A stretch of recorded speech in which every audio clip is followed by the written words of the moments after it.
What a weird what a weird start to this whole off season.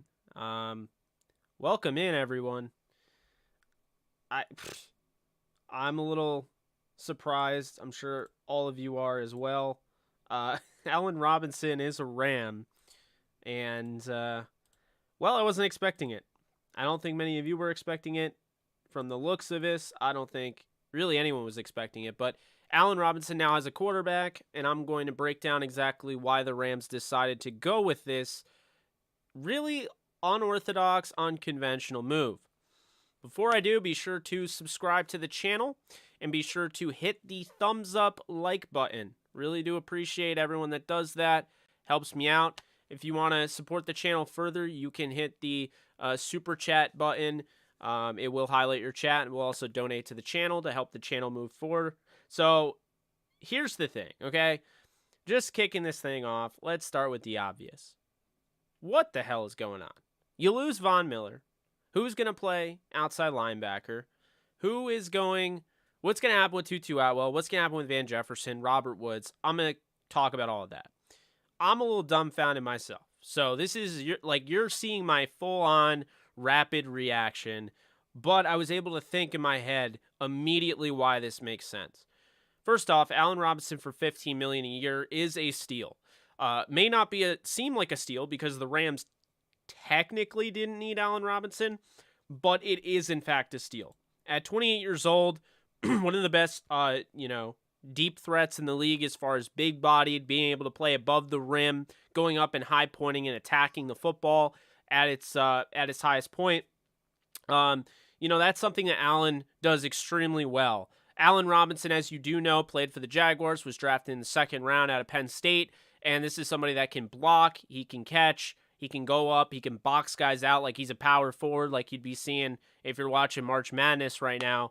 He's a power forward basically. So what does Allen Robinson bring to this offense? Why did they make this move? I have all of your answers to the question, all your questions. I have all your answers to that in this live stream. So we're going to start off. We're going to break it down. Let's start off with the first thing, okay?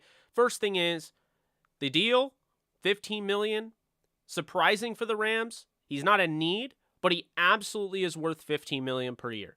He's worth more than that. And if Christian Kirk is making whatever he's making, then this is a steal. So, good. I think this is a very fair contract for the Rams. It's a 3-year deal.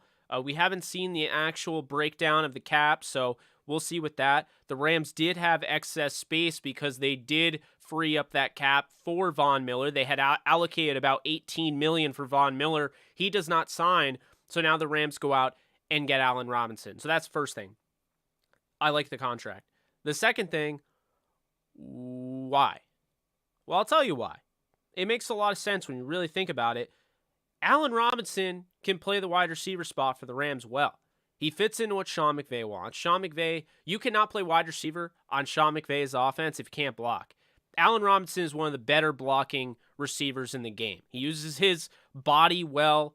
He's a very, very good blocker, and I think he's going to fit in well with this scheme.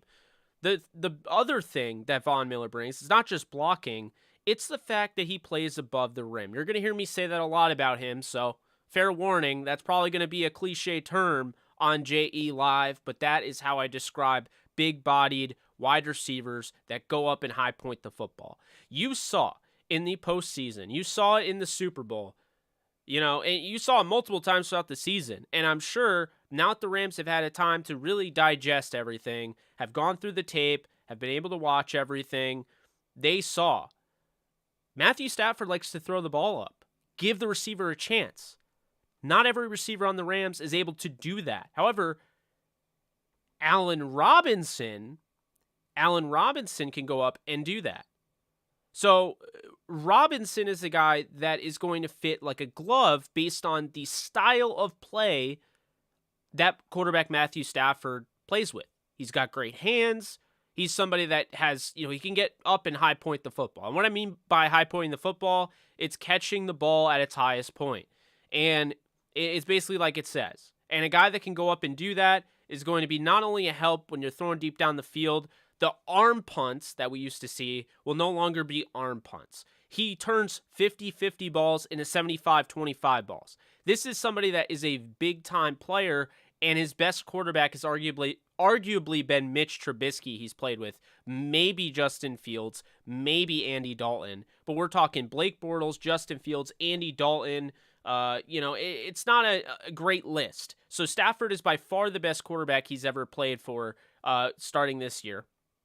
And this is somebody who, I mean, we've always talked about it. He has immense talent, but he's never had the guy throwing him the ball. So now he's got that. Stafford, we've seen those interceptions. Everyone throws the interceptions out there. He had 20 all season long. He's not going to have 20 this year because a lot of those, when he throws it up, when he just chucks it, and he expects the guy to make a play on it, now Allen Robinson is going to be that guy to make a play on it. So, I think Allen Robinson makes a lot of sense for that reason. So that's number 2. Number 3, you may ask yourself, what happens with Robert Woods, Cooper Kupp, and, well, you wouldn't say about Cooper Kupp, but what happens with Robert Woods, Van Jefferson, OBJ? Well, slow your roll, okay? Because these guys are not necessarily going to leave, okay? These guys are not necessarily, gone. Robert Woods is not getting traded. He can do it all, okay? He can do it all. So he's fine. Robert Woods isn't getting traded. OBJ, the plan is still to bring him back. You have to keep in mind, when you really think about it, Allen Robinson is joining a team in which 2 of the top 3 receivers are coming off major injuries. So let's not forget about that. Let's not forget that OBJ is coming off a torn ACL, and so is Robert Woods. So that is something to be concerned about. So now you get Allen Robinson, who plays kind of similarly to Calvin Johnson. He's not Calvin Johnson, but he offers that bailout. I think OBJ could very well come back. The thing that is going to be difficult is his injury is going to make things confusing, and he might not sign until later on in free agency. We don't know when he'll sign. They're going to have to be strategic with that. But I'm telling you, I think there's still a chance that OBJ comes back. I don't think they're trading Robert Woods. I think if they were going to trade anyone, it would be Van Jefferson. But I still don't know if they have to trade anyone because this is a copycat league, but this is a league where things start. We've seen it before, right? The Vic Fangio defense. People now are copying the Vic Fangio defense. They're copying the star position. We've seen that, right? People are copying now the wide back role. I mean, Cordell Patterson. First off, it started with Ty Montgomery in Green Bay, then Cordell Patterson, now Deebo Samuel. So people are copying in the NFL. Well, what if the Rams just go out there and they're like, you know what, we're going to have a crazy wide receiver rotation where guys are always fresh and they're always on their toes, and we have everybody that can block, everybody knows the playbook, and we'll just go out there. So when OBJ gets healthy, now all of a sudden you can go 5 wide and literally have your 5 wide receivers be OBJ, Robert Woods, Cooper Kupp, Allen Robinson, and Van Jefferson. That's the best 5 you will ever see. Period. There's never been a 5 that good. So the fact that they're not done with OBJ, it's already been reported that they want to bring him back. This doesn't mean they don't. Says a lot. So that's something there. Now, as far as that goes, so, okay, well, OBJ, whatever, yada, yada. We talked about why he's here, how much, and why the contract makes sense. We talked about what happens with those guys. So, overall, do I like this move? And I guess I gotta say, I don't dislike it. I'm just surprised. I'm surprised with the fact that at the end of the day, the Rams lost Von Miller, and instead of going out and getting a pass rusher, which I do feel like they don't necessarily need to go out and get a premier pass rusher. I believe in Justin Hollins. They want to develop Terrell Lewis. The knee is a big issue there, and they want to develop Chris Garrett. Not saying Chris Garrett's going to be a big-time player in his second year, but who knows? I'm just surprised that they haven't gone defense. But this tells me a lot. This tells me that the Rams feel like their defense last year, which didn't really thrive until the end of the season, really take off until the end of the season, they're expecting this offense to be better than last year. and they feel like this offense can win a Super Bowl, and the defense is good enough. And when you have Aaron Donald and Jalen Ramsey, you can kind of put the pieces around. Von Miller was a luxury. Now that they've won the Super Bowl, now they're going to try to find cost-effective ways, I would imagine, to fill other positions. So if they can get Bobby Wagner, great. If they can get a Corey Littleton or, Dante Fowler or AJ Boye, great. But they're really all in for Stafford. That's what, everything was about win now, win now, win now, all in, all in, all in last year. But I really feel like this year they're all in on Stafford. They signed his whole offensive line back except for Corbett. And honestly, I'm surprised they didn't bring back Corbett the way this is looking. They're probably going to get him his extension. And now they get him Allen Robinson to further, let's say, complement the little nuances in his game. So now I feel like Stafford's going to be very comfortable. I mean, just think about this. Go back and look at the interceptions this year. How many of them were bad throws by Stafford, and how many of them were opportunities he put up there for a receiver and the receiver was unable to make the play? Let's go back. I mean, OBJ, as much as I love him, you look at that throw that he was trying to get to OBJ against the Niners in Week 18 that, ended up getting picked in the overtime. Allen Robinson's going to box that guy out and make that interception. Like, that's the thing. And that is what I'm most excited about with Allen Robinson. You're getting a guy that is able to high point the football, but also use his body as a barricade. And that's what you like to see. And he uses his body well. So that is something there that I think is really the main reason why they went out and got him, is what he's able to do as far as playing above the rim again. I'm sorry, guys, I warned you. I'm going to say it a lot because that's Allen Robinson's game. But what he can do as a route runner, very underrated route runner. He carries his weight well. He's got great size. He contorts his body. It's just going to make this offense a little bit more special. So I don't know who's going to be doing what.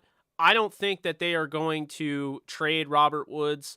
Not this year anyway. I don't think they're going to trade anybody. Maybe they trade Van. I don't really see it. I wouldn't be surprised if they just decide, you know what? Let's roll it with all five. Let's bring back OBJ. And here's another thing, guys. And this is important. You learn. You learn over the course of time. And, a funny thing, I was just talking about this with my father.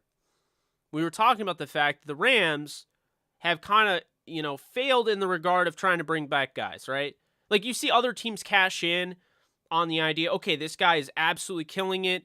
He's in his third year with us. Let's give him the contract extension before we lose him in free agency.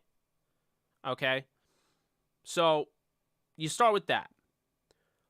The Rams did that. They used to sign guys. Okay? They used to sign Todd Gurley early. They used to sign guys like Tavon Austin and Jared Goff and Alec Ogletree and Michael Brockers. They signed guys early, but the Rams learned. You can't sign everybody. As much as you want to bring guys back, as much as you want to reward good play, you can't sign everybody. You have to be more strategic. So the Rams learned from that. They learned from that mistake. Now they're more strategic in who they re-sign. And they wait until pretty much free agency because they want to make sure they're getting the right guys. We saw that. Robert Woods, Cooper Kupp, they extended the right guys. So where am I going with this? Well, I'll tell you. Where I'm going with this is this. The Rams went through that and they learned their lesson, and I think they learned their lesson from last year. You can never have too many wide receivers. Think about it, folks. You can never have too much of any position. There's no such thing. You're playing a 17-game schedule now, and you're expecting that you're at least going to play 20 games every year. If you're a Super Bowl team, that's your goal. You want to play at least 20 games. The thing with the Rams is that teams saw what the Rams did, and now they're starting to try to emulate it.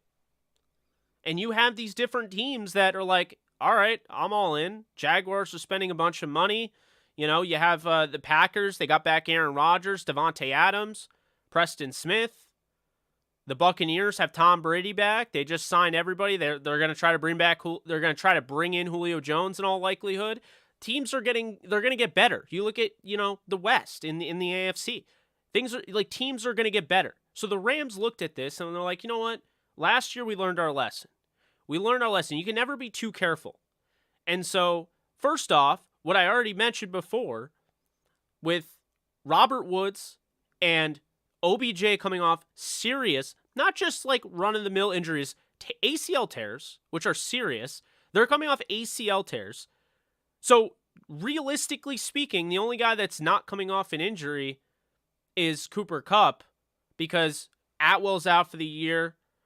So he was shut down. You had Jacob Harris tore his ACL.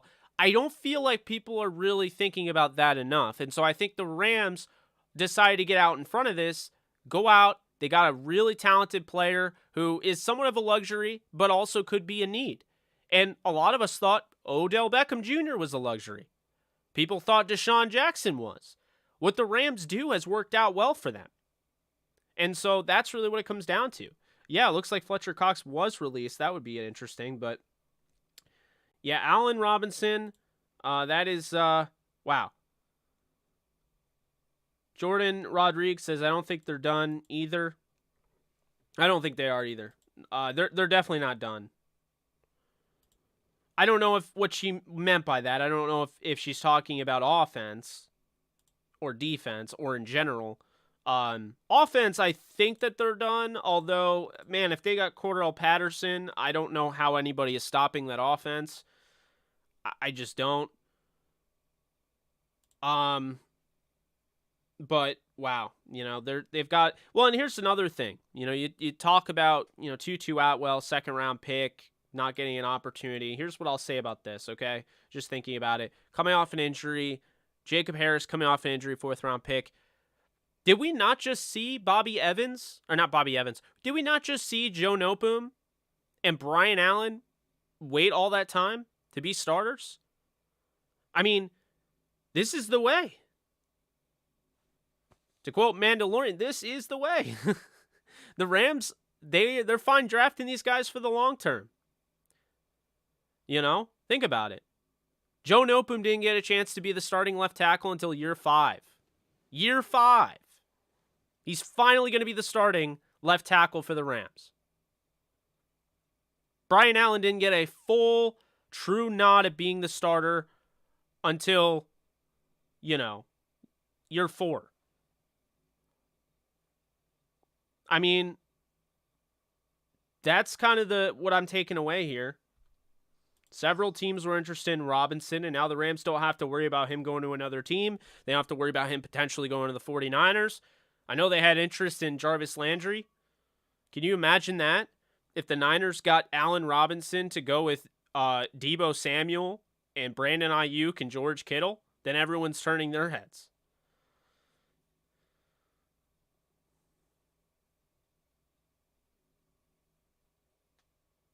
Nick, I don't think the Rams are losing Odell or Woods, but we'll see. And also, I got news for you. I think this Allen Robinson deal, which we haven't found the news out entirely yet, I really feel like this Robinson deal is going to be heavy backloaded. That's what I think. I think, up front, the cap is going to be super light for this season. And I think that's how they're going to structure it. Because look at the way, Noteboom's getting paid what? A little bit over, not paid, but his cap hits a little bit over $3 million. It's weird, guys. I understand. Very, very strange. But it makes sense. And bottom line is you go put Allen Robinson on a team with Cam Akers, Darrell Henderson, Robert Woods, Cooper Kupp, Van Jefferson, potentially Odell Beckham Jr., Tyler Higbee, Bryson Hopkins, Kendall Blanton, and have, Matthew Stafford at quarterback. You're the best offense in football. Who out there is guessing that this, at the very least, this is the best passing attack by a mile in football when fully healthy. Yeah, Zadarius Smith is is available. They could even, go after a guy like try to trade for Daniil Hunter. They could go after Honey Badger. I don't know personally what they're going to do. But I'm excited. I'm talking myself more into this. Here's the thing. I was more shocked. And another thing, what Myrkos, sorry if I butchered your name, but you're bringing up a good point there. Dude, we had no threats in the Super Bowl, none other than Kupp. This signing gives the Rams some insurance. Exactly. Basically, the Rams learned their lesson. Talked about paying guys too early. They learned the lesson from that. They learned their lesson from this because you can never have too many receivers. Jeff Fisher said you can never have too many pass rushers. Maybe he was wrong. Maybe you can have too many pass rushers, but you can never have too many receivers. I can tell you that much. You're playing a position in which you're constantly asked to stop and change directions on a dime, putting yourself in serious jeopardy of tweaking a hamstring, of turning an ankle, tearing an ACL. You don't have normal movements normally to try to get yourself open and create space. So it isn't, it's a position where, and you're also getting hit by safeties and linebackers. So it is a position where you're hit a lot and you're put under immense pressure. And we saw that. Odell tearing his ACL. So, I'll just say that right now. And at the end of the day, I think this trade's going to work out well. And it makes sense. So, we're off and running. Almost at 400 viewers. Let's get the likes up. We're at 76. Let's get this thing through the roof. But I'm excited. Again, I'm just shocked. Like, it makes sense. I'm just shocked they did it. That's the best way I can explain it. Makes sense. Makes total sense. I totally get it. When you really think about it, it makes a ton of sense. But I'm just shocked that they actually did it. Like, Allen Robinson is in that same tier as, like, Brandon Cooks. Like, when they got Brandon Cooks, everyone was like, wow. Cooks isn't, like, a superstar, but in the right system and with the right quarterback, Brandon Cooks is like a top 10 receiver production-wise. That's the thing. Like, Allen Iverson. Wow. Wow. Allen Robinson. God, I hope I don't say that during streams more. Allen Robinson, at the end of the day, I can't get over the fact that I said Allen Iverson. Allen Robinson, at the end of the day, when it comes down to it, is going to be huge in this offense. It's all about health. But now you got all those guys are going to be there. It just makes too much sense. You know what I like the most about this, by the way? Marco Productions laughing. The thing I like the most about this is that this is not, like, what did I say about complacency? What did I say about running it back? Remember when I said running it back? Like, my issue with that? You don't want to run it back. Why would you want to run it back? Teams are going to get better. Now everyone knows what you are. Why would you do what Tampa Bay did last year and try to run it back with the same squad that beat an inferior and beat up Kansas City Chiefs team? Why would you do that? I mean, that Tampa Bay Bucs team wasn't even good enough to win their division. They got hot at the end of the year. Don't get me wrong. I'm not taking away from them. But why would you want to run it back when teams are now accounting for what you have? Like, my point is because the Rams have Aaron Donald, a team like, say, the 49ers, they go out and they get Mike McGlinchey in the draft. You know what I'm saying? Like, teams draft and they try to stop certain teams. Like, the Rams went out and got Von Miller because they wanted to chase down quarterbacks like Russell Wilson and Kyler Murray. They prepared for the postseason. Teams do that. The Rams lost some players. They lost some players. I mean, they lost Sebastian Joseph Day, but they also won a Super Bowl without having Sebastian Joseph Day truly back in the lineup. They lost Darius Williams, but they also won games without Darius Williams. And Williams wasn't anywhere near as good as he was last year. And his biggest thing is when he stepped up and made big time plays and even had the game-winning interception, game-sealing interception over the New York Giants at SoFi, that tough game in 2020. He was able to make those plays, generate more opportunities for the offense, create turnovers. He wasn't doing that last year. So he's a loss by definition, but the Rams won kind of without him. Now, they were able to win games without him. Sebastian Joseph Day. Okoronkwo, that kind of pisses me off. That deal, the Rams could have easily brought him back for $4 million a year, but whatever. And I think they do need some depth on the edge. We'll see what happens there. They lose Von Miller. That sucks. Von Miller, I wasn't paying $20 million to, I could tell you that much. And they lose Austin Corbett, who I think might have been back had Von Miller decided earlier. But this is what I'll say. The Rams didn't stay complacent. The Rams aren't running it back with the same squad and setting themselves up for failure. They're looking at ways to improve. And this is why Sean McVay, Les Snead, and company are just, what can I say, a cut above the rest? They're not sitting there complacent. They're not like, we have Matthew Stafford. I don't care if Danny Amendola, Malik Turner, and Cedric Wilson are our receivers.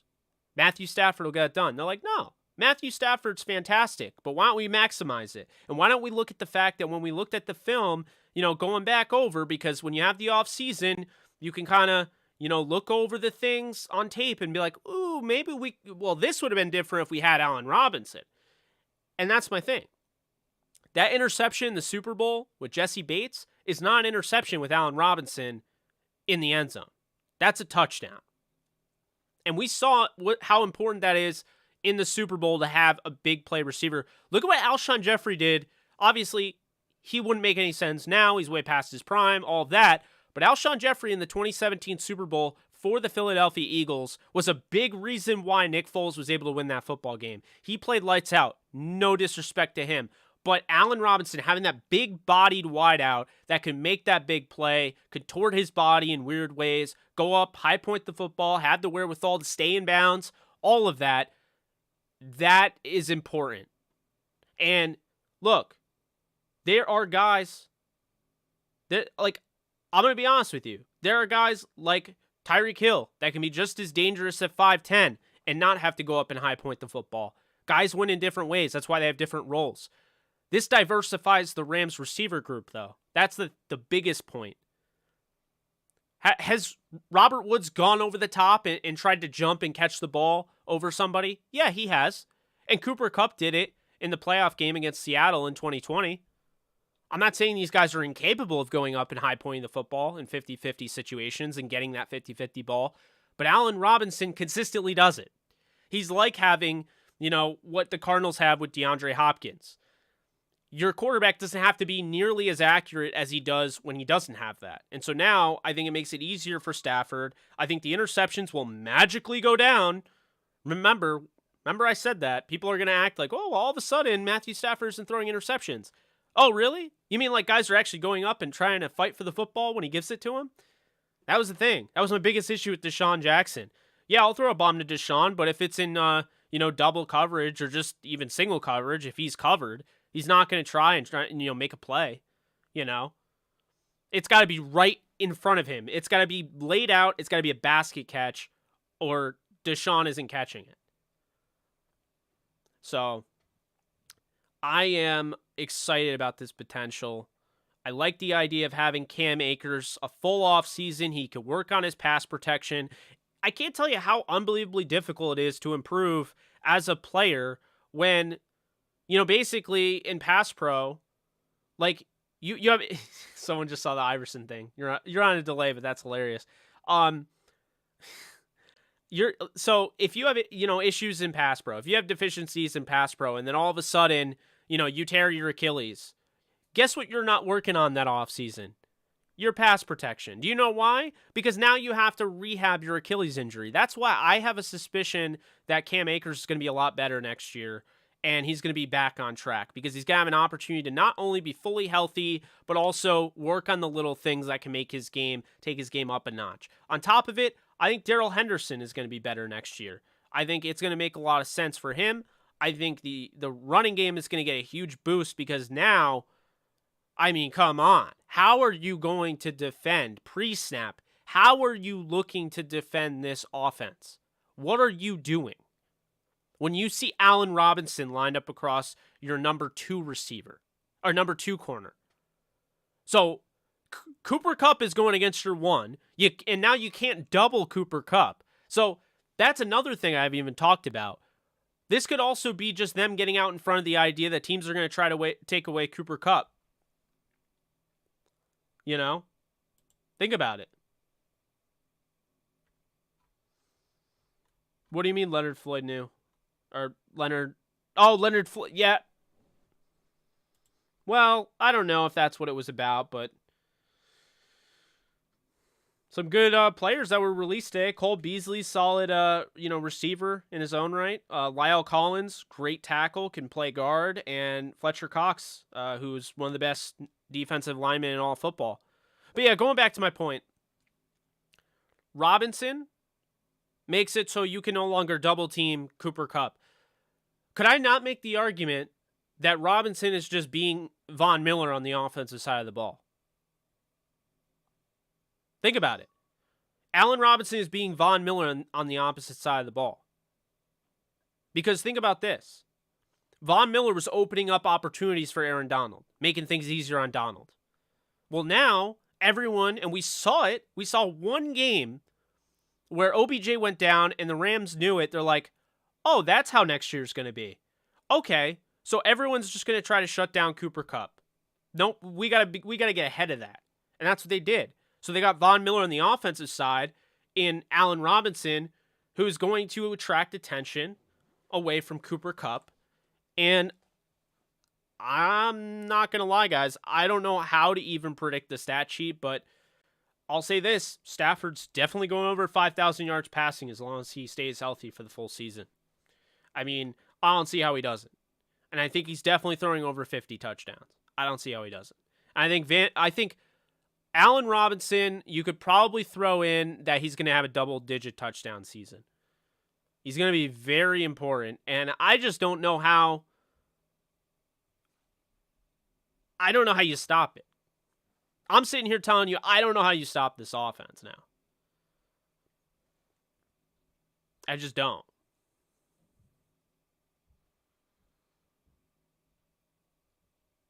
I just... No idea how you stop Allen Robinson. No idea how you stop Cooper Kupp. No idea how you stop Robert Woods.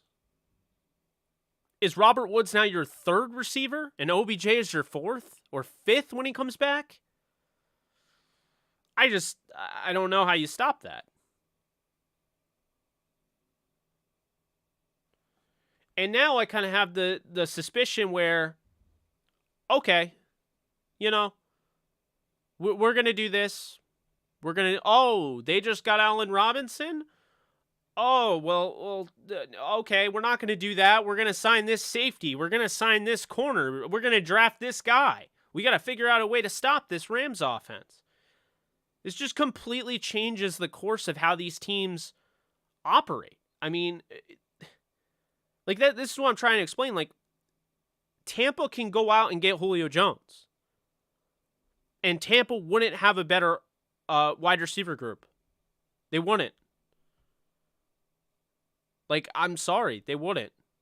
And the Packers, I mean, Aaron Rodgers is amazing. But the Rams last year, this past year, they lost by 8, only having the ball for 1/3 of the game.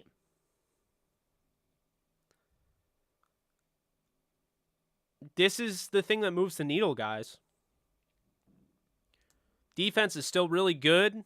Raheem Morris is, working into a second season, going to add some more.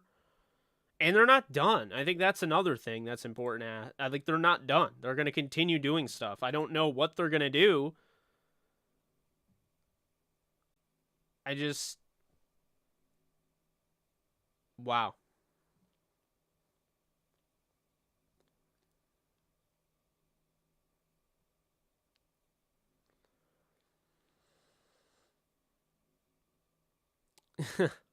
They're not trading Tyler Higbee.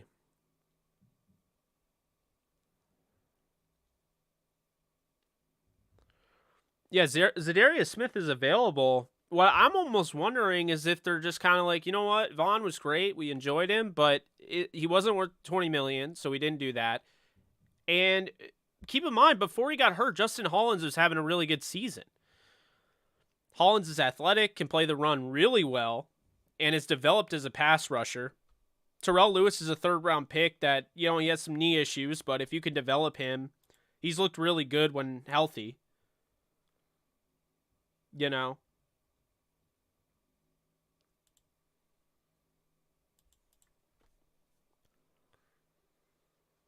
Oh, and another thing. Someone brought up the Chargers. What do the Chargers do now? Chargers have to face this offense. Like, congrats. You got Khalil Mack, with Bosa and Derwin. You got J.C. Jackson. But J.C. Jackson can't cover all those receivers. I mean, let's just look at the NFC West. How the hell is Seattle winning a game against the Rams next year? They're getting swept. Arizona? I mean, Arizona just lost Chase Edmonds. They signed James Conner to a long-term deal. Conner is a injury-prone running back. He genuinely always gets hurt. And then on top of it, on the defensive side, you can't cut J.J. Watt and gain anything out of it because it's all guaranteed basically. So you can't cut him and you can't really restructure him. So what do you trade him? Chandler Jones is gone? Arizona, how are they winning a game against the Rams? They couldn't beat them without Robert Woods. They couldn't beat them when the Rams didn't have Robert Woods. The Rams didn't have Jalen Ramsey due to COVID, and they didn't have Tyler Higbee. How the hell are they going to beat the Rams now that they have all those weapons? And then the 49ers. I mean, I'm sitting here thinking,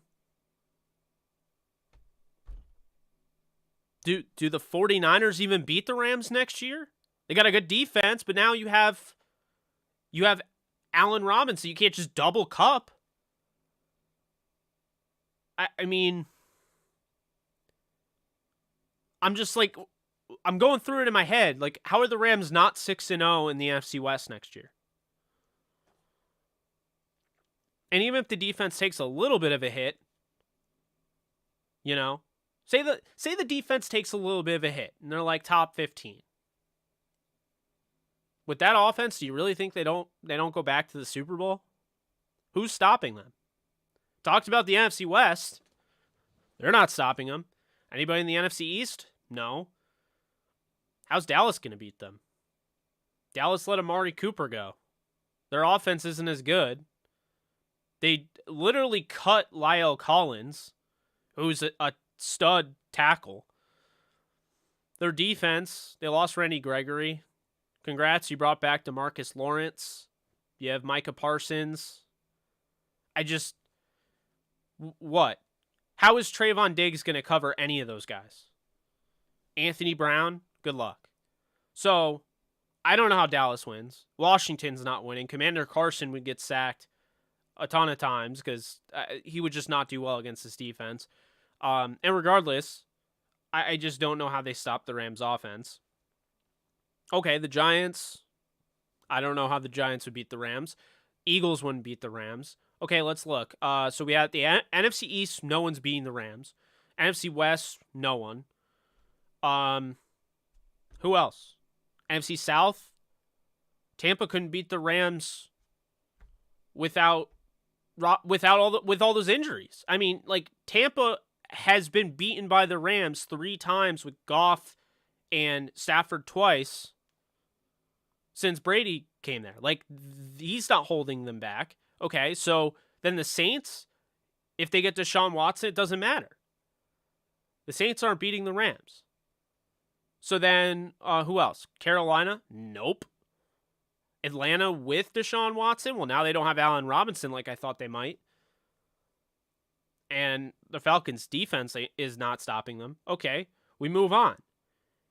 The NFC North. The Lions aren't beating them. The Vikings will be interesting next year, but they're not beating the Rams. The defense looks nice. Offense has potential. They're not beating the Rams. The Bears, no.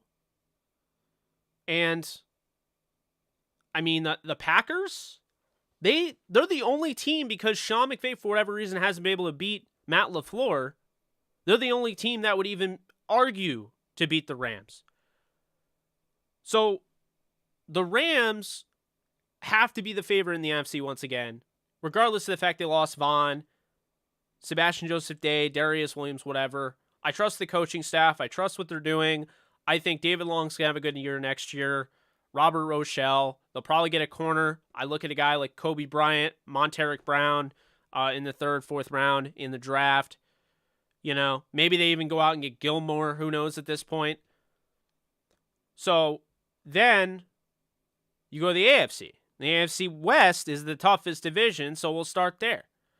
Rams are beating the Raiders. Raiders, I appreciate what they're doing with their defense, trying to improve their defense, although I don't understand why they traded away Ngakoue to sign Chandler Jones. I feel like they downgraded, and he's older. But regardless, if they downgraded or not, they did get Rock Ya-Sin. They have Max Crosby, who they signed. I like some of the players that they got there. I'm not entirely sold on them, but they would lose to the Rams. The Chiefs aren't beating the Rams. Nope. No way. Why would the Chiefs beat the Rams? Chiefs couldn't beat the Rams in 2018, and that team was a lot better than this team is. Chiefs aren't beating the Rams. Broncos? No. Who else? So Chiefs, Broncos, Raiders, Chargers? I just told you the Chargers aren't beating the Rams. Okay, let's look. AFC East. Patriots? No. Dolphins? No. Jets? No. Bills? Josh Allen?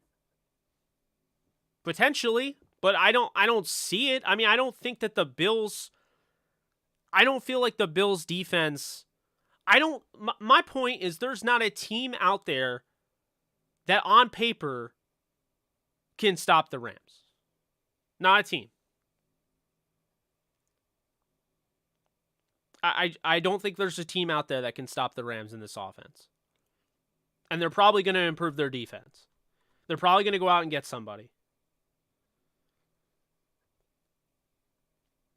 If OBJ doesn't come back, he'll probably go to Buffalo, or Tampa.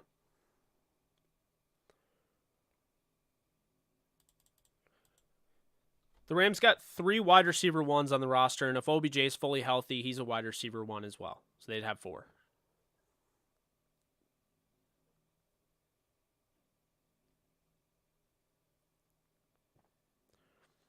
Like, the Packers are like that one team because they've beaten the Rams. But I don't look at the Packers on paper and say that that's a team that should win. And I feel like Sean McVay is going to learn. Well, they're not going undefeated next year. That's not what I'm saying. But, you know, if you're looking at on paper right now, you're looking at everything the way it is, I don't think anybody's beating the Rams. That's why I think they win back-to-back Super Bowls.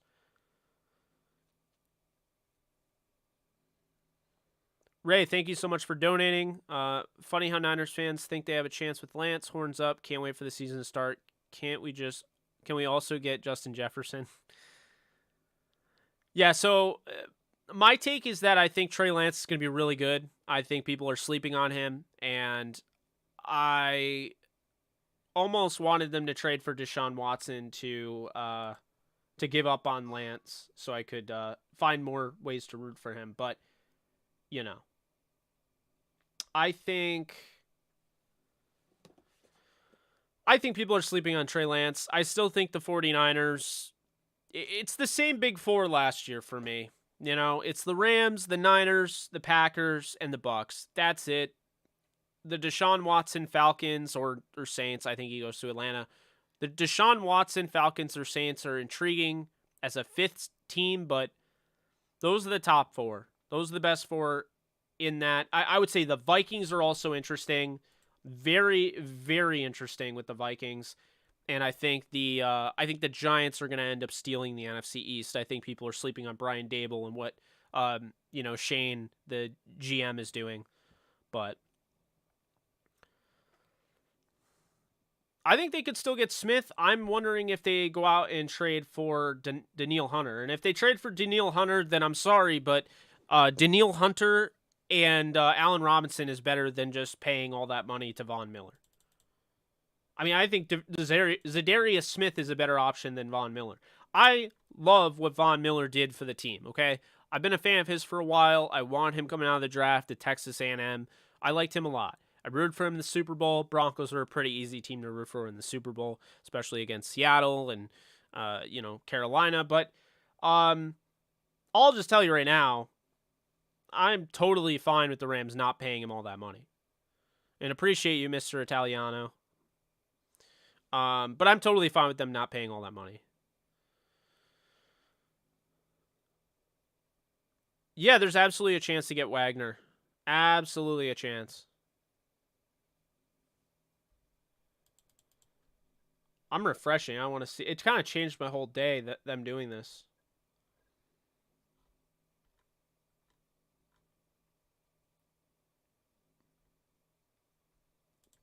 Wow.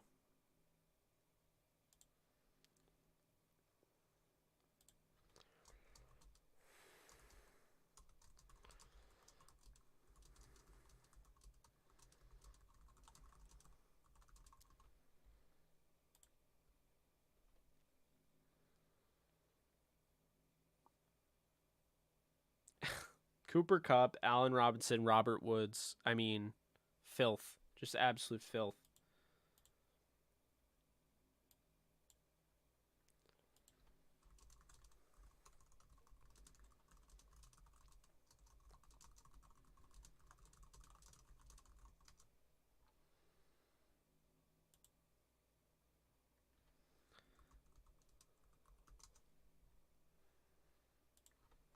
I guess the only question is what happens with Van Jefferson. I wish we would find that out sooner than later. It's probably something that we'll find out over time, but that's one thing that's on my mind. Like, what happens to Van? Is Van part of this? I'm just glad they didn't trade for Julio Jones. Dear God. Can you imagine if they traded Van Jefferson, Robert Woods for Julio Jones? Or one of them for Julio Jones? I just...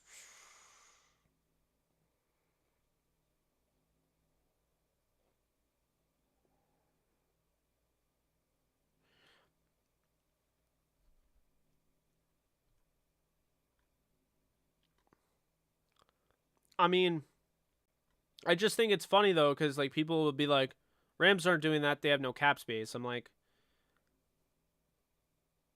I don't understand why we're falling for this cap space, narrative. I'm not saying cap space doesn't exist or anything like that, but I'm just saying, like, we've seen it so many times. The Rams operate, around the cap space.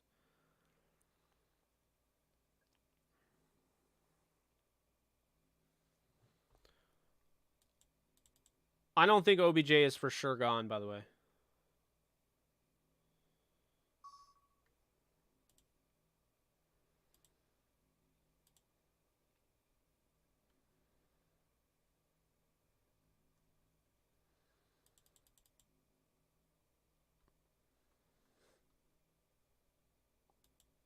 I'd love to get Honey Badger in the back end of the defense, but we'll see.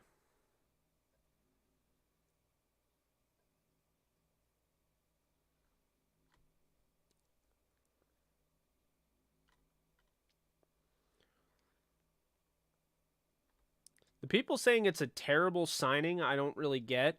Because even if you don't like Allen Robinson, you don't understand why they got him. I mean, the signing isn't terrible because they got him for $15 million a year. I mean,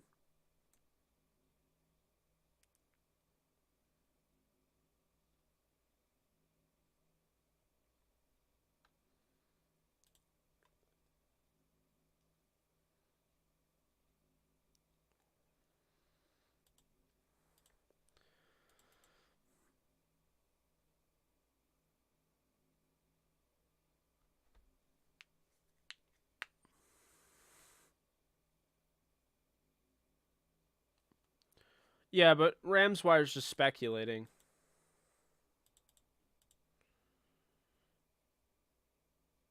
They're just speculating. That's all that is.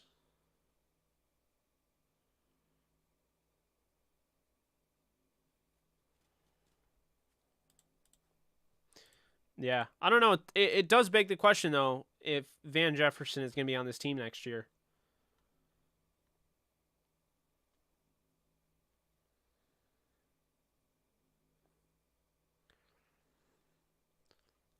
Great question. Thank you for donating, Esto Besto. I don't think the Allen Robinson deal has anything to do with Aaron Donald. Aaron Donald is, you know, I don't think he's retiring. And I mean, if he is, then the Rams are getting Fletcher Cox. They might get him even regardless, but yeah, I don't think he's retiring though.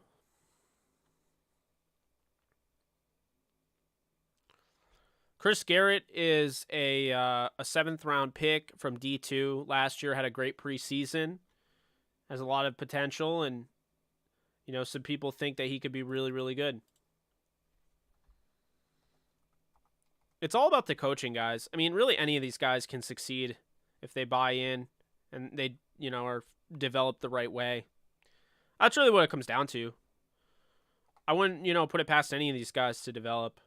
Even Ernest Brown, got a lot of potential there. Ernest Brown, the edge defender from Northwestern. Wouldn't be surprised if he develops. I would be annoyed if Aaron Donald retired at 30. To say the least.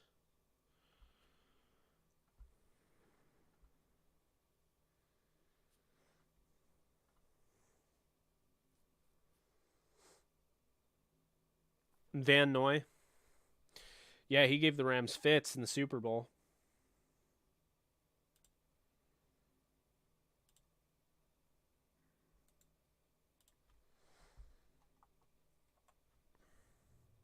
Yes, get the likes up for me. Would really appreciate that. We're at 136, or 185 now. But I have 433 people in here, so if you guys could like it for me, would really appreciate it. It does help out the channel. We keep trying to grow. I mean, we are growing. Holy hell, we're already at 13,200 now. So we're over the 200 mark. A bunch of people actually subscribed during this, so do appreciate that. Let's see.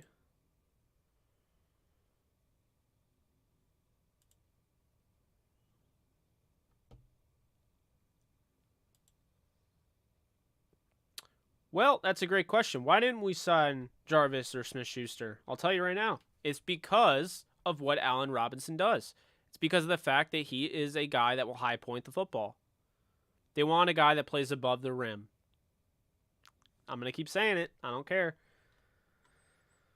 Want a guy that plays above the rim, is not afraid to create contact and box out defenders like he's a power forward in basketball. That is why they did what they did.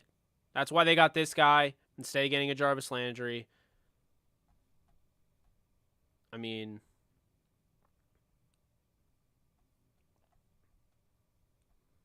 man, that room is nuts. That wide receiver room is absolutely nuts.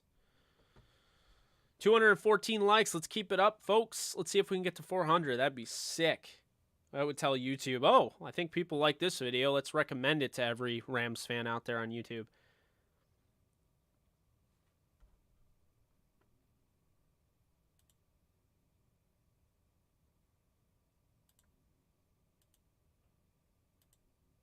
Nothing's confirmed on the OBJ front, but the talk is that the Rams want him back. The Commanders signed Andrew Norwell, the guard, to replace what's his name?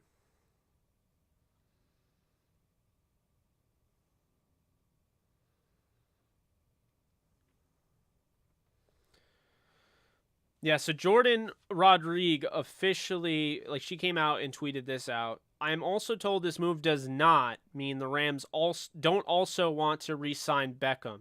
The deal is tricky, may take some time to work out considering injury and eventual return timeline.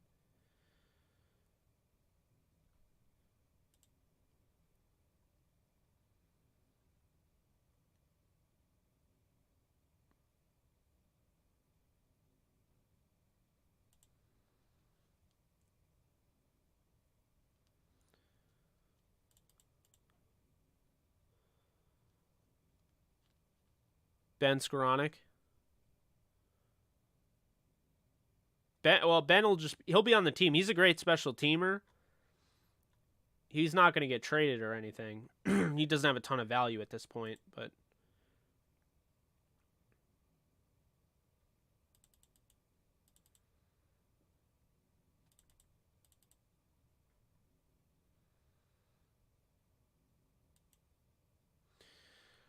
wow, that's just nuts though that they got Ashawn. Well, yeah, they have Ashawn Robinson, Allen Robinson.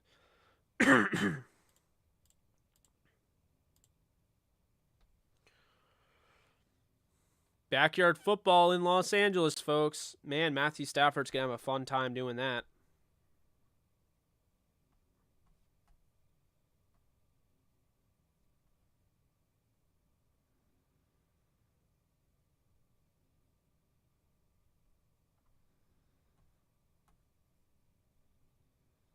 Appreciate you guys over on Facebook watching. I don't know why. Sometimes we get a lot on Facebook, and then sometimes I don't even feel like it posts. So.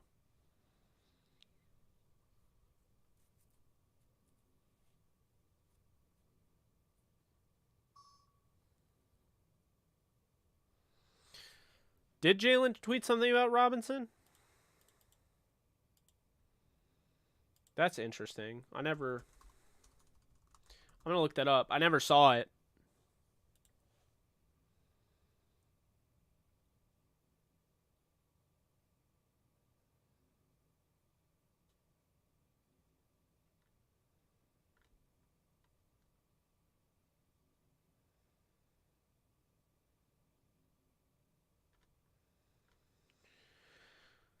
Huh.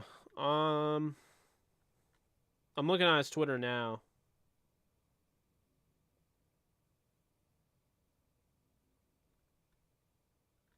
I don't see anything.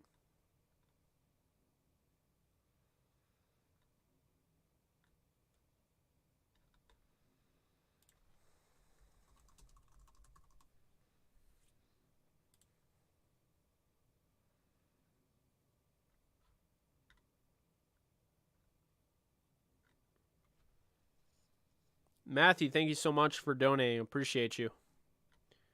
Yeah, I'm not seeing anything.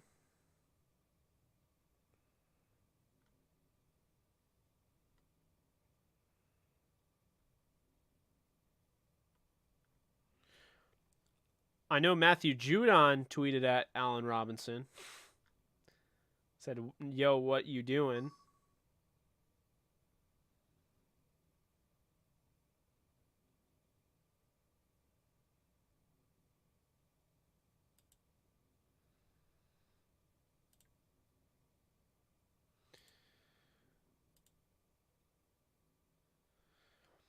He wore 8 at Penn State. I wonder if he ends up wearing 8 with the Rams. I don't think he'll wear 12. I think Van Jefferson will have 12. If they trade him, that's a different story. And 15's Tutu Atwell. So, I think he'll wear 8 like he did at Penn State.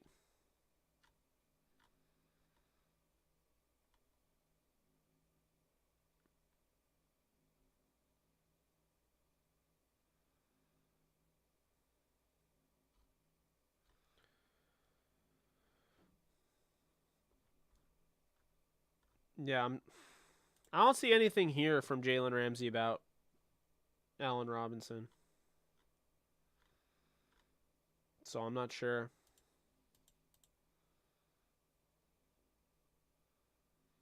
Oh, yeah, Matt Gay wears 8. Could maybe 15. I don't know.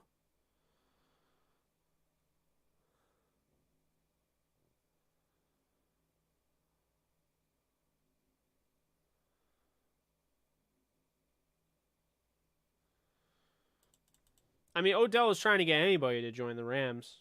That's not a surprise. Landry and him are buds.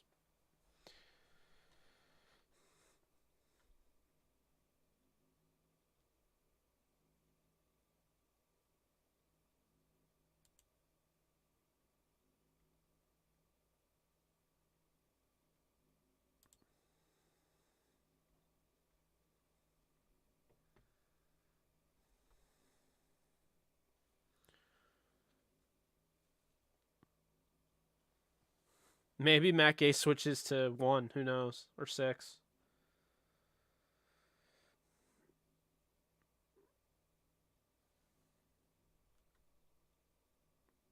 But it's worth mentioning Jalen Ramsey did play with him in Jacksonville.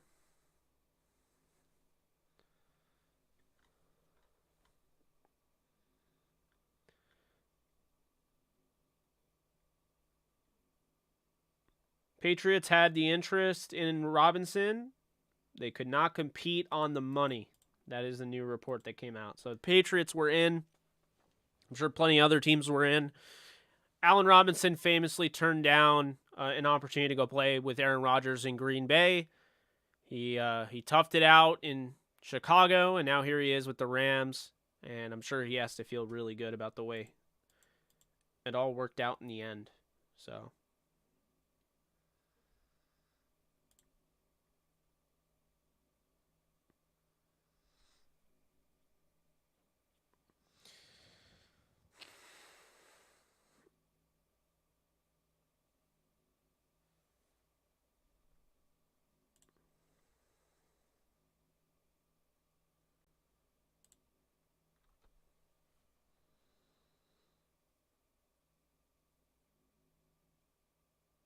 Punter, no idea. Not really sure, to be honest with you.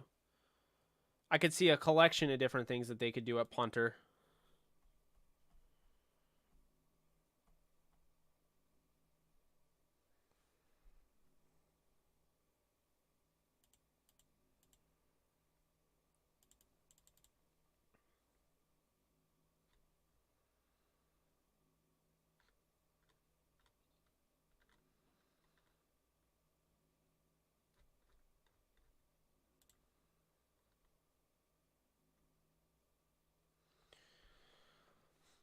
I mean, hey, we want to give another wide receiver, or want to give another corner a wide receiver, or a wide receiver another corner. I mean, like Jalen Ramsey played with Allen Robinson.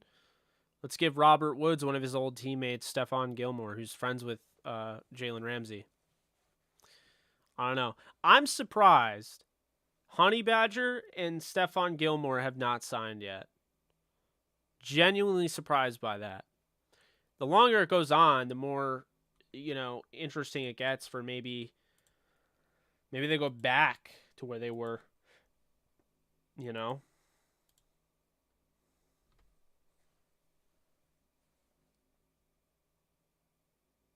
Sam Sloman at guard. Yeah, I'm sure he would do well there.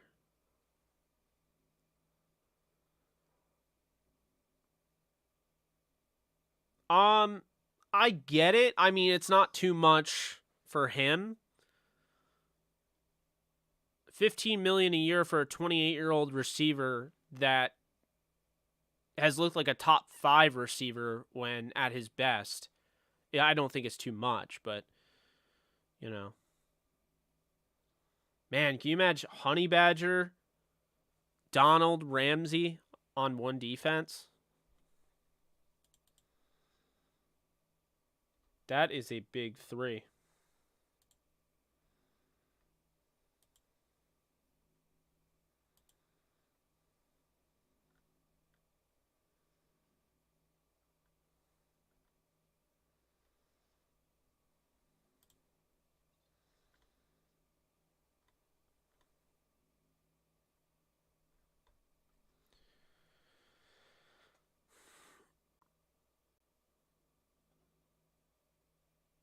Yeah, I'm pretty. It's funny. I'm trying not to say I'm like super excited about this signing because I'm just so confused, but I just don't see how anybody beats this team. I don't see how anybody stops this offense. It'll happen. Teams do. It's the NFL, but, you know. Here before Jake becomes the most popular Rams channel. Well, I appreciate that, Roy. That was my goal. We'll see if that ever happens, but gonna be hard to beat out the official Rams channel that has over 80,000 subscribers. I was getting on their tail a little bit.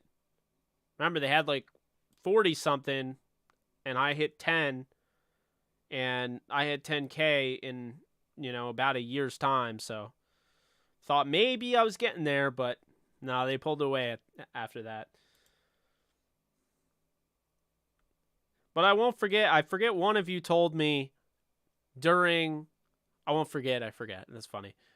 But I won't forget. One of you told me during the time I think the Rams got Von Miller. One of you happened to tell me that, what was it? That I had more views on my channel than the official Rams channel had, which was funny. I got a kick out of that. But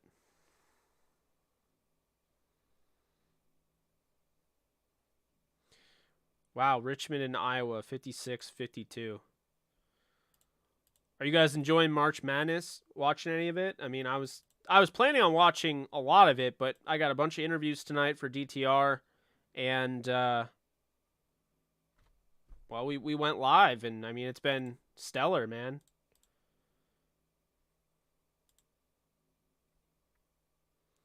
Absolutely stellar. So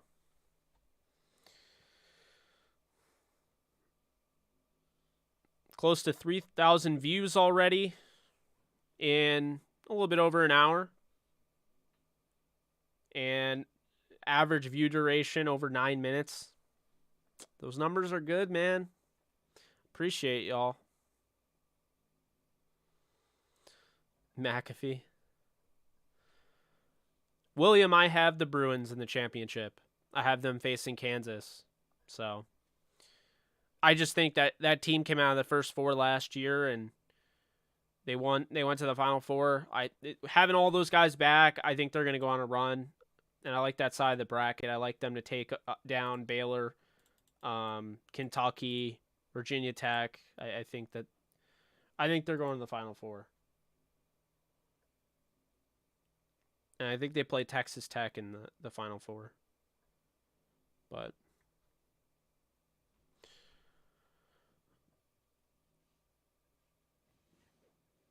stay live all day so I don't have to keep refreshing, Jake. That's interesting. I mean, I guess my hope is that something's going to happen while I'm live. I mean, I guess you guys are enjoying it, but trying to multitask. I'm not trying to obviously be boring. I understand if that happens, but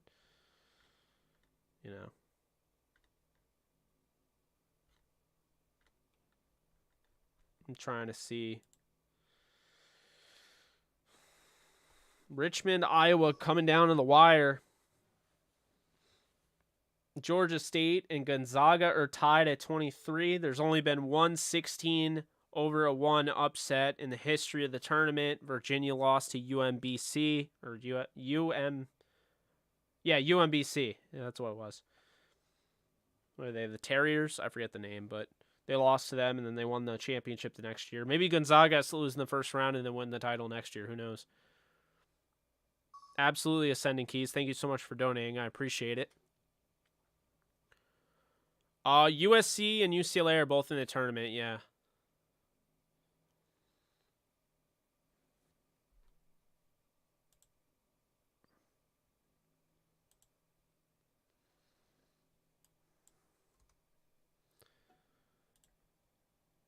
Wow.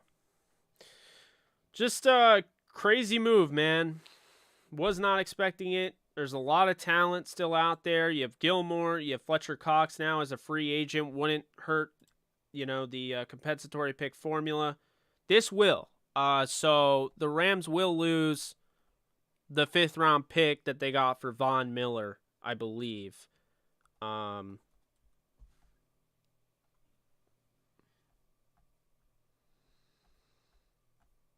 Let's see. Yeah. So this cancels out the Von Miller compensatory pick. As of right now, the Rams are projected to get 4 compensatory picks.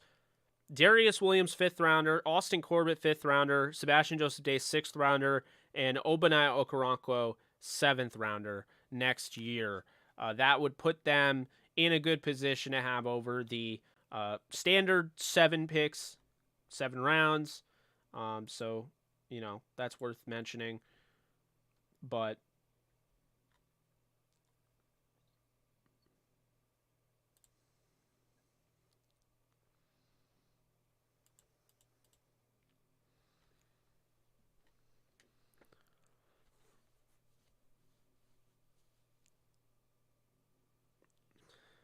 well, 5 is the max, I believe, that you can have, not including compensatory picks that you would get for minority coaching hires. I don't know. I'm not really a huge fan of Morbius, to be honest with you. I mean, I'll probably see it when it comes out, but I'm not going to go out of my way and see it in theaters. They pushed it back too much. I want to send a message to the theaters. Be like, hey, or not the theaters, but send a message to them. Say, hey, you can't keep pushing back dates. I'm not going to be as interested. First rounders in 2024, I believe. I'm going to look up the Rams picks now. Okay, so as of right now, the Rams 2023 picks are as followed. 2nd, a 3rd, a 5th.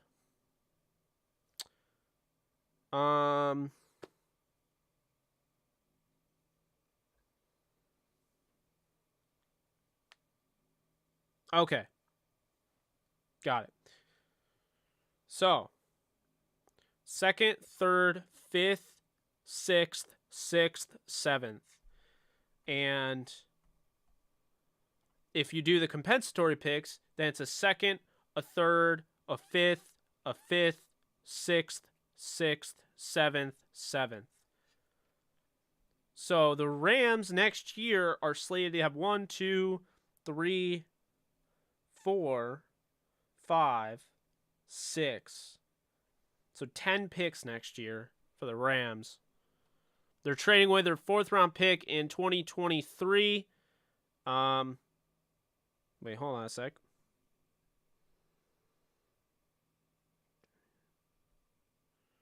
Trade Sony Michel to the Rams for 2022 6th round pick. Okay. So they're trading the 2023 4th round pick to the New England Patriots for Sony Michel as part of that deal. The Matthew Stafford trade, 1st rounder goes to the Lions. And then the 7th round pick that the Rams got from Brockers trade is going to the Packers for the Corey Bojorquez trade. And the Rams are getting a 6th rounder next year for the Corey Bojorquez trade from the Packers. So that's how all that's going down. That's how that's going to work, all of that. Richmond, Iowa, 60-57 with a minute 30 left to go.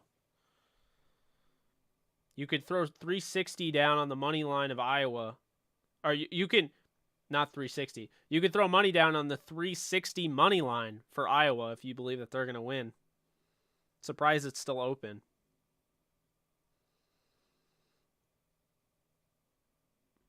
Man, Richmond looks like a tough team. If they could pull this off.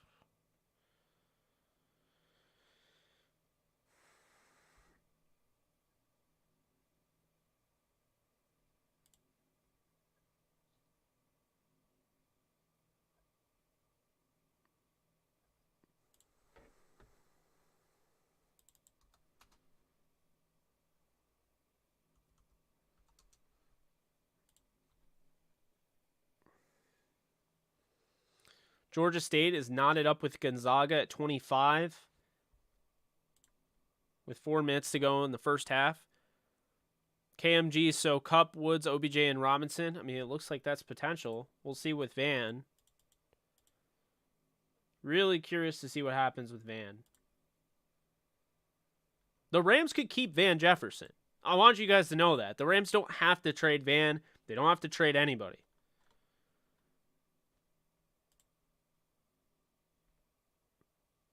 Right now, the guy that's getting paid the least is Allen Robinson of the big three. Robert Woods is getting paid $16.25 million, and Cooper Kupp is getting paid $15.75, so a little bit above Allen Robinson.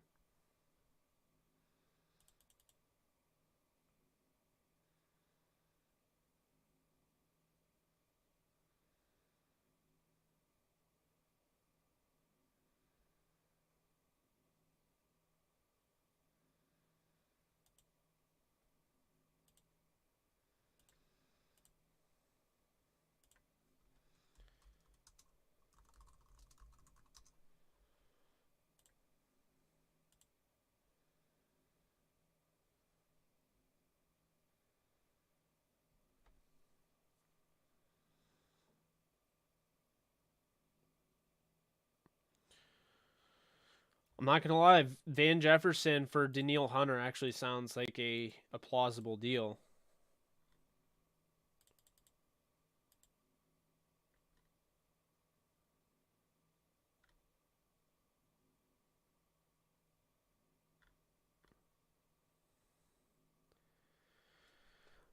Fletcher Cox would definitely be interesting, though. I don't know if the Rams will do it, but imagine him with Aaron Donald. Dear God.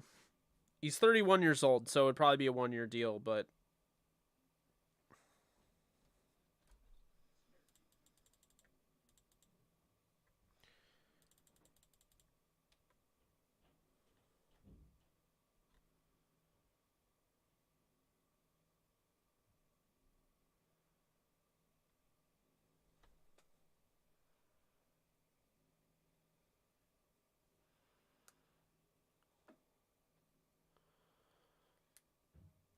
I haven't heard anything about Will Hernandez. I remember I really liked him coming out of UTEP in the draft, but yeah, not really sure, about him. He didn't look good on the Giants, so I don't know, but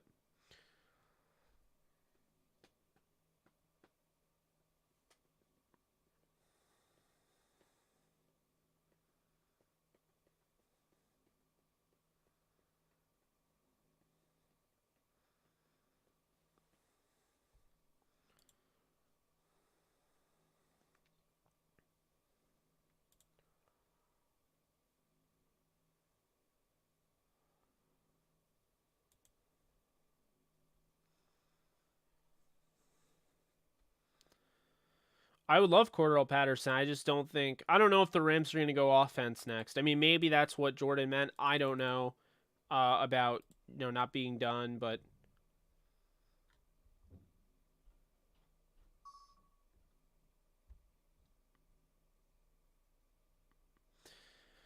Matthew, thank you again so much. I really do appreciate all the donations that you've given me. Appreciate everyone's donations that they give me. It's really awesome, and it keeps the channel afloat.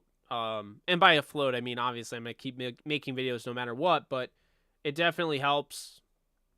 I'm able to upgrade my equipment. Everything that I get from this channel, I put right back in to the business. So it's awesome, and I'll be sure to pass that along to Alexis as well. Thank you, LA2STL. Appreciate you. And appreciate you guys for being members too. I mean, we're over 30 members. I remember when we started out, and right off the rip, I mean, people wanted to be a member of the channel. I really do appreciate that. Just working on different ways to try and bolster, what this channel gives to people, and see if I can make my content better if possible, and all different avenues that I want to go, and hearing your thoughts on different videos I should do, whatever. That's really been my course of action. That's been what I've been thinking about lately, just trying to make this a better channel. And look, guys, I'm going to have draft content. I'm going to have a mock draft. But as you can see, days like today, days like yesterday, days like days before yesterday and today are why I didn't just go ahead and do a mock draft. There's no point of me doing a mock draft right before free agency. So at some point, I will have that. I'll have prospect videos. I'm working on one with Kobe. I almost called him Kobe. I almost called him Kobe White again. Now I'm trying to say Kobe Bryant. I can't, whatever. But I'm working on a video with Kobe Bryant. working on a video potentially from Monteric Brown. 2 corners I really like. I think they fit the Rams archetype and what they look for. So I do want to have, all 22, but like highlights of all 20, like how I normally do. Or maybe breaking down plays and making it more simpler. I don't know. But you guys, as always, I read all the comments. I may not be able to reply to all the comments every time. And I try to. I mean, it's just, I get a lot, and I really do appreciate that. But, I really, I try to, read all the comments and get some thoughts. And I've heard different things. I've heard things where, hey, man, love your live streams, do live only. I've heard things where, hey, man, I appreciate your videos because I don't have time to watch your live streams because they're so long. I like the quick hitters. So I like doing a mix. And when I get the new laptop that comes in, I mean, we'll see when Apple sends it. But the thing is an absolute monster. So you will see a difference in production value. That's for sure. I think we're going to use more lower thirds, graphics, things like that during the live stream. Might make it more interactive. I'm just really excited to be able to level up, and that's what, I plan on doing, in the next 3 weeks, whenever I get it. Because, I mean, the laptop is just, it's like this. The laptop is like going from Ben Skoranek to Allen Robinson. I mean, it's like that, so.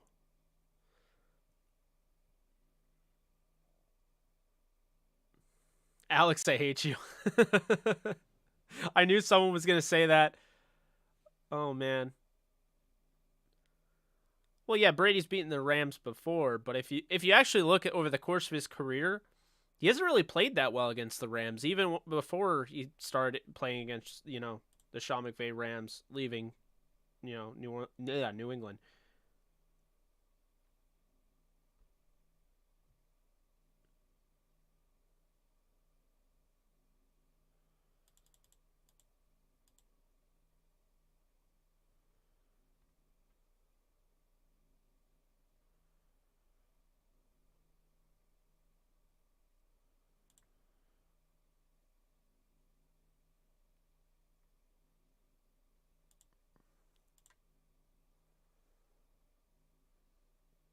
So, wow, no way. Is Iowa really going to lose?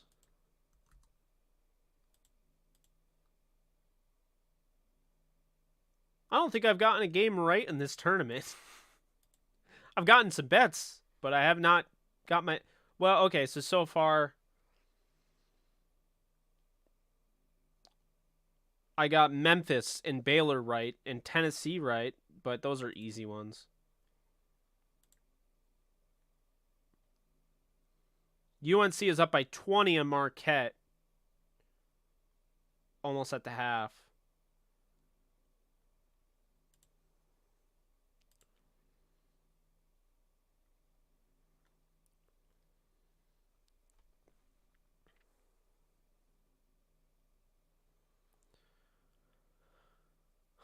I don't really know what to expect with the Rams. I think anything can happen,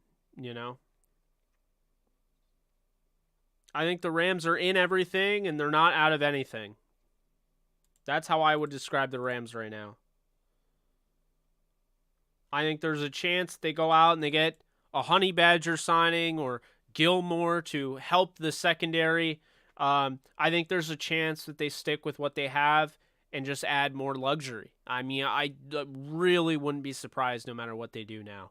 This Allen Robinson signing really opened the door for me to kind of feel like I'm open to whatever. I just trust whatever they're doing is the right decision because, I mean, if they looked at the receivers that they have, they sat there and they said Robinson was worth paying $15 million to, even though we have all this talent. That's telling. That tells me that he can make a significant impact, and he's diversifying a receiver room that doesn't have a player like him on board. And, he's just adding a different element to the offense. So it makes a lot of sense. I'm thinking Kobe Bryant of the Cincinnati Bearcats is probably going to get drafted in like the 3rd, I'd probably say. That's a sweet spot. So the Rams might be able to get him, depending. But he might also be there in the fourth. He might go in the second. I mean, it's hard to really tell. Monteric Brown is somebody I feel like it's going to fall because he didn't run well or, to everyone's liking. But that guy's a hell of a player. So, Armstead would be interesting. I don't know. I mean, did they bring Coleman Shelton back to be a depth piece, or did they bring him back to play right guard? I think we'll find out.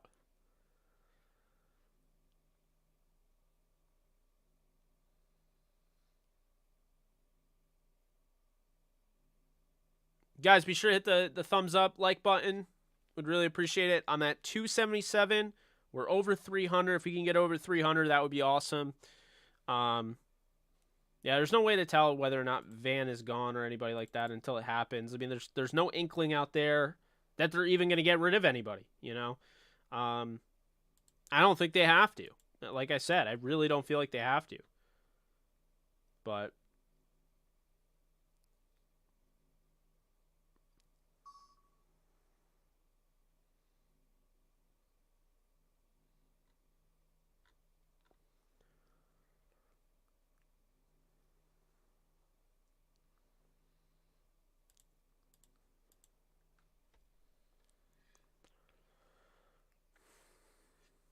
the Rams really saw Tampa go out and get Russell Gage and said, nope.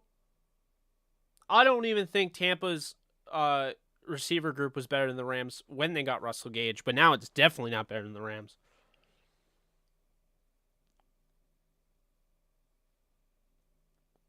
Tyler Higbee is your sixth receiving option. Like, at best, fifth. That's just nuts. Higbee's a top 10 tight end. Like, that's just...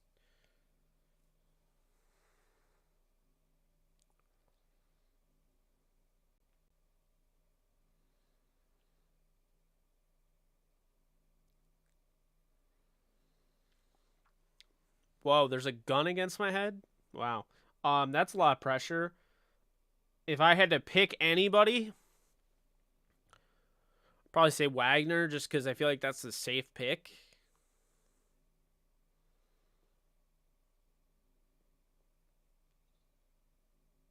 Keem Hicks already got picked up, right? I thought he did. No, he didn't. Okay.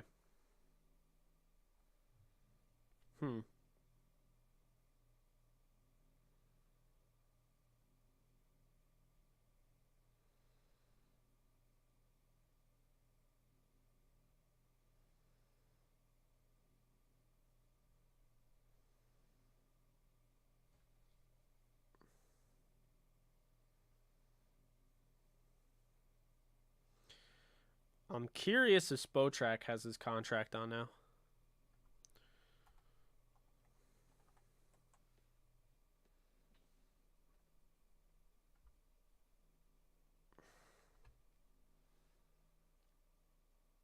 Did he go to the Vikings, though? I just Googled him, and he's not on a team.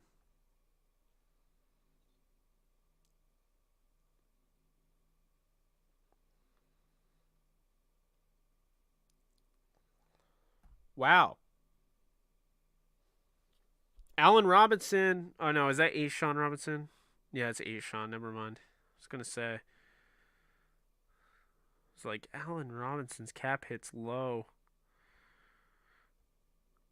Ashawn Robinson tripped me up. I was going to say, I was like, Ashawn Robinson's cap hit is $9 million? That'd be crazy. Might even be smaller than that, honestly.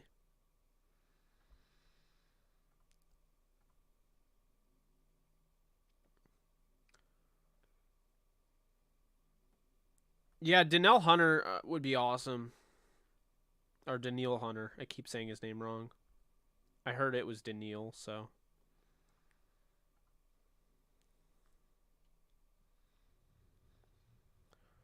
Yeah, I want Corey Littleton back, but.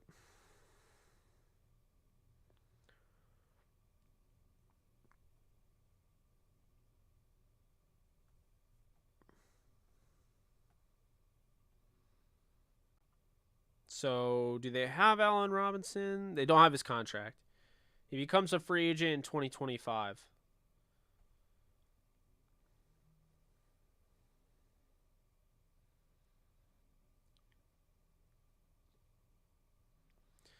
$30.7 guaranteed.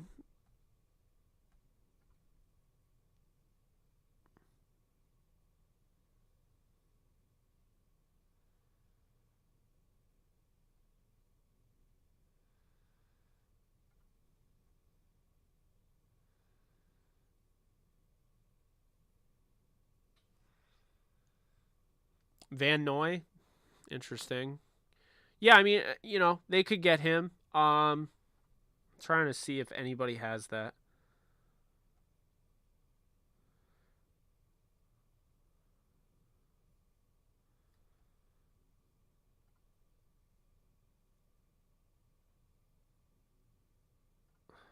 Where?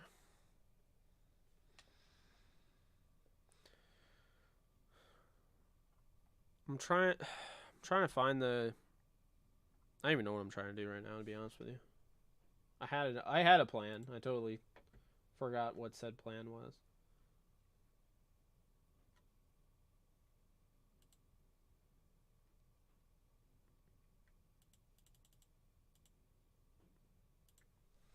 Let's see. Do they have it?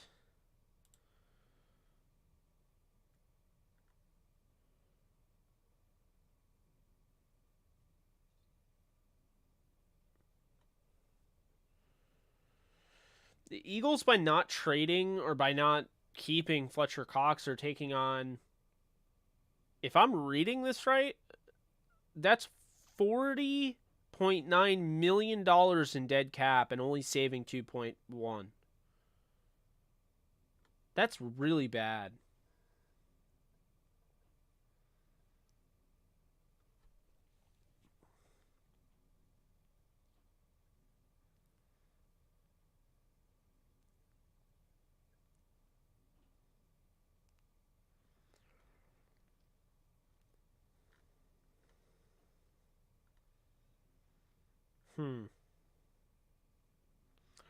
Nothing on the deal yet.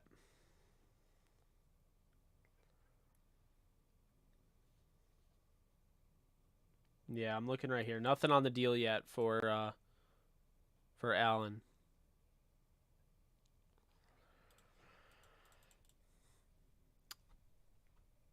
Nolan, I'm just messing. I mean, I don't like the Dodgers, but I just like messing with you guys.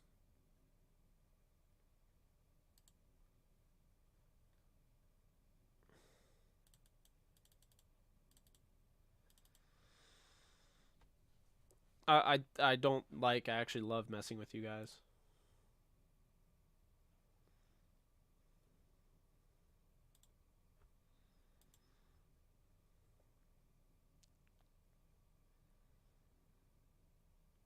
It's funny seeing people that are watching this back over, and so they're responding to Iverson.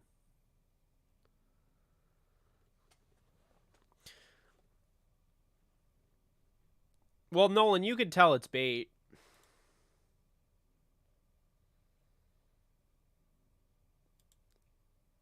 Like I said, I mean, I don't like the Dodgers, but I'm not like that upset about them. They don't make me that mad. But it's funny when I go on Twitter and I say something like that, and I'll be like, "Oh, of course the Dodgers get everyone," and then people get like, start like punching air. I can imagine, you know.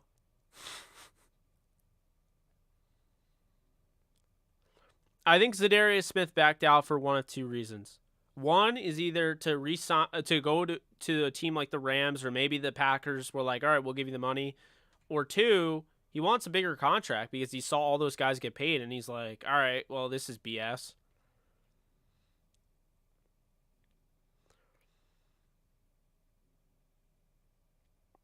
I think OBJ is still in the mix. I mean, I'm not like as certain he's coming back as I was before, but you know. Now I'm Iverson. Oh Lord.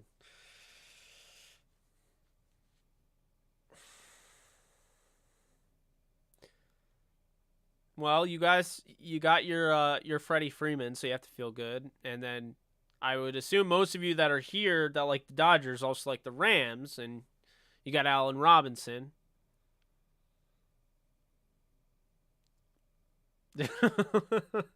No one knows. It's so true. People get so up in arms about it. I'm like, all right.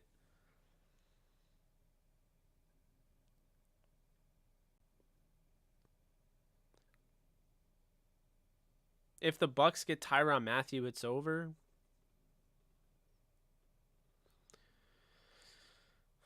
I mean, no. I just like Matthew's a great player. I think he'd be great. You know, I think he'd be great on the Rams, but I don't think he's gonna move the needle that much. Well, Googs 53 is totally welcome here. It's an 85% Rams page because I cover other things. I haven't been doing it a lot, but I want everyone to feel welcome. Like, you know, the way like Tom Grossi, like he calls it Packcast, like he covers the Packers, but he wants everybody to be welcome. That's how I feel. So like, Goose can say what he wants. I mean, he totally is welcome to be here, and I appreciate it. It's support for the channel. Um, you know,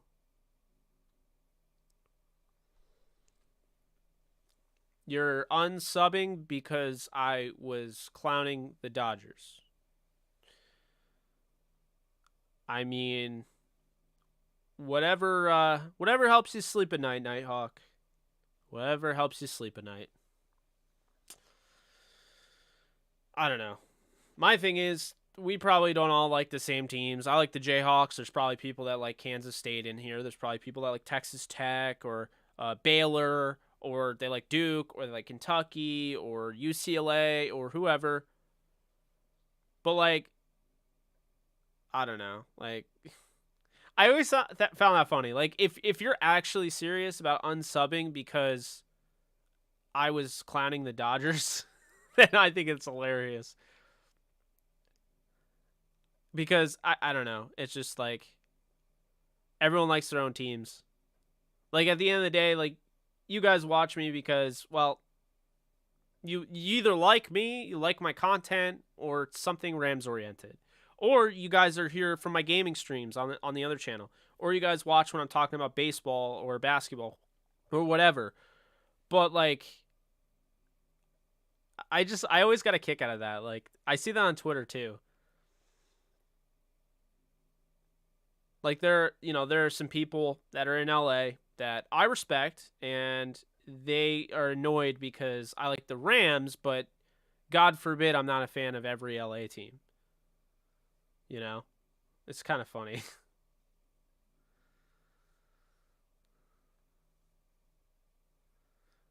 All in Robinson. Let's get it trending. Keep Nick Scotting that like button. Thank you, Alex. Thank you for donating. I love that. All in Robinson, Nick Scotting. That is a thing.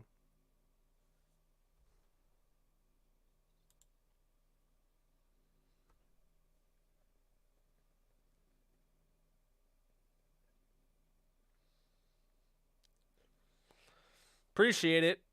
I mean, hey guys, you guys probably hate my team, so it's all good, right? You know? Happy St. Patrick's Day, by the way. Forgot to mention that.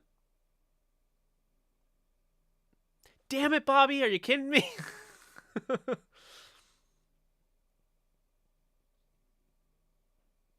John Hussey, dear God. I've never seen anyone, and ask Bobby right now in the chat. I've never seen anyone, any referee get so mad about being like, holding. Like, watch John Hussey work. Like, watch him be a ref.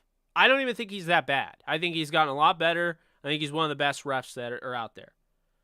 But man, he sits there and he's just like, or he'll be like, roughing the passer, or be like, unsportsmanlike icon. Like, it's just like, the dude just needs to chill out. Yeah, I mean the Lakers are just I don't have words, man. Last night looked like they quit, and that includes LeBron. So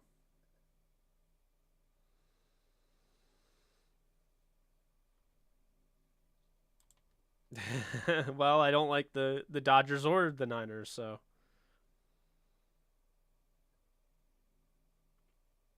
Miles Jack is officially a Pittsburgh Steeler, and I love the move. And guys, I'm gonna say this right now. Good for Pittsburgh. You know, they get a lot of crap, but I think they did a great job this offseason so far. They got Witherspoon back. Turned out to be just as good of a trade as I said it'd be last year. This time, last year. They brought in Mason Cole, who I think, he could play center, he could play guard, he can even play some tackle. So you get some versatility on the offensive line. I think they've done a nice job, going out and getting James Daniels from Chicago, you know. They might get Tyrann Mathieu. We'll see. I love the Trubisky signing. Reason I like Trubisky, I'll say this right now. Actually, big reason why I like this signing is because whoever got Trubisky, whoever got somebody like that, wasn't spending top dollar, and because they're not spending top dollar, they're able to go out and sign the guys that they're signing. So I really like what the Steelers have done overall. I think they've done a really nice job. They've probably won this offseason, but you obviously have to win the games, and I already think they were really good, but maybe he's constipated while calling penalties. Yes, go Yanks. There we go. Speaking of the Yankees, since, they added a bunch of players onto, they added a bunch of teams to. How many teams are in the MLB playoffs now? It's ridiculous. There's a ton. There's like 12. But anyway, I think the Yankees are going to be back. I think. I mean, it's going to take a little bit. I don't think they'll win the World Series this year necessarily, but I think they'll. Like, people are saying they won't be in the playoffs. I disagree with that, but just make sure you pay Judge, and I mean, I guess if you can get Carlos Correa, do that. Oh, by the way, Iowa is officially eliminated from the bracket. They lost to Richmond. Richmond, wow, they are on a run. That's crazy. That 12-5 upset, man. I didn't really like any of them this year, and I thought Iowa was a no-brainer pick, but Richmond here, man. North Carolina is up by almost 30. Again, Shaka Smart's Marquette Golden Eagles, I believe their team is. A hot dog.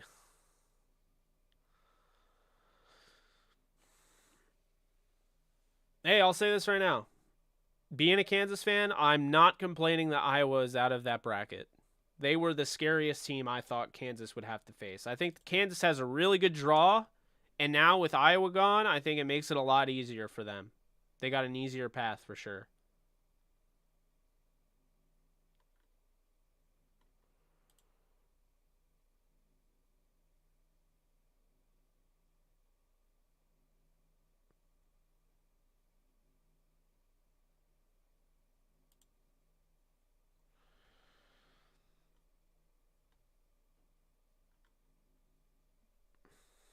Yeah, I'm very, very curious about all this though. With I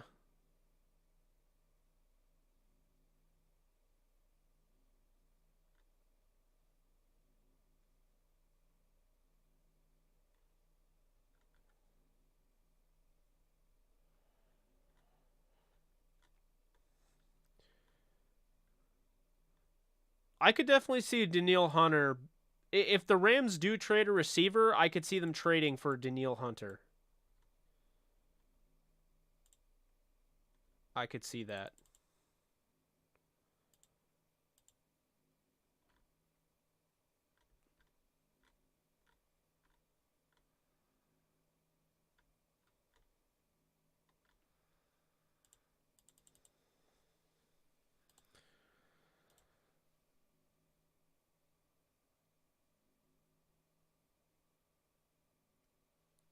I don't think they're gonna pick up a center. I don't know if there's anybody out there though. Yeah, the Spiders are. Ugh, I can't even think about Spiders, man. But yeah, that's a big win for them. Yeah, I wanted to go live for the tournament games, but like, I needed to conserve my energy because I got so many interviews tonight. Mainly my throat, save my voice, so to speak.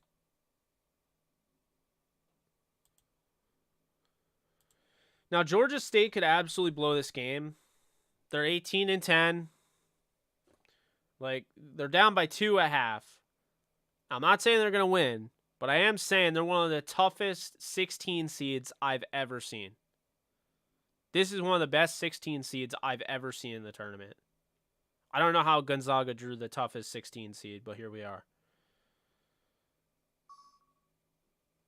And honestly, I'm considering putting a live bet down on them.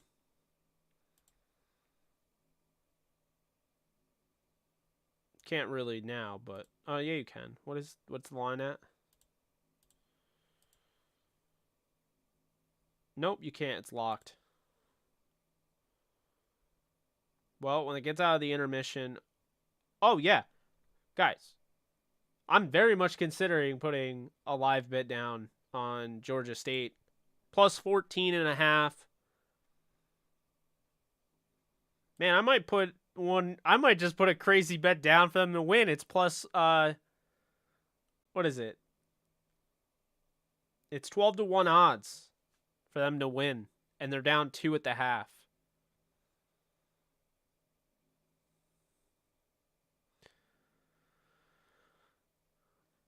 I like Alabama. I don't like them for all sports. I just like Nick Saban and the program he's built, and they're fun to watch. I like multiple teams. I like Bama. I like USC, but my favorite team all around, I follow them in every sport as much as I can, is Kansas. I have family connection to Kansas. Kansas has always been my team. If Kansas was going against USC, I'd pick Kansas every time. Kansas was going against Alabama, I'd pick Kansas every time. Like that's how I roll. And I also like my dad's alma mater, UAlbany, but they're not really good at anything right now. So, you know, 14.5. Guys, I'm getting in on this live bet.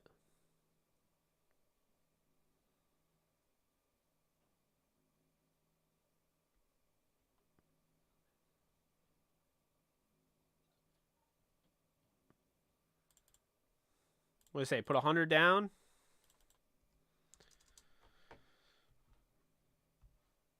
This Georgia State team, man, could they even upset them? Like,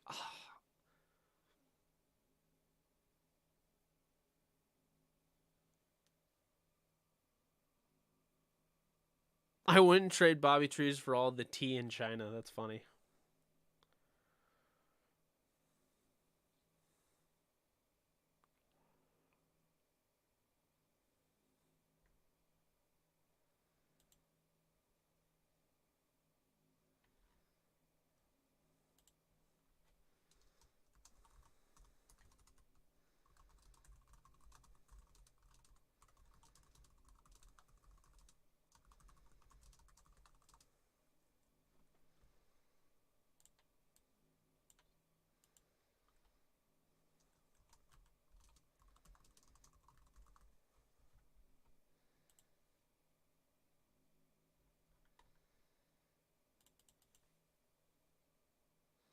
If Baker's traded, though, I just don't like. Does he move the needle for any team? I just don't know what he would really do.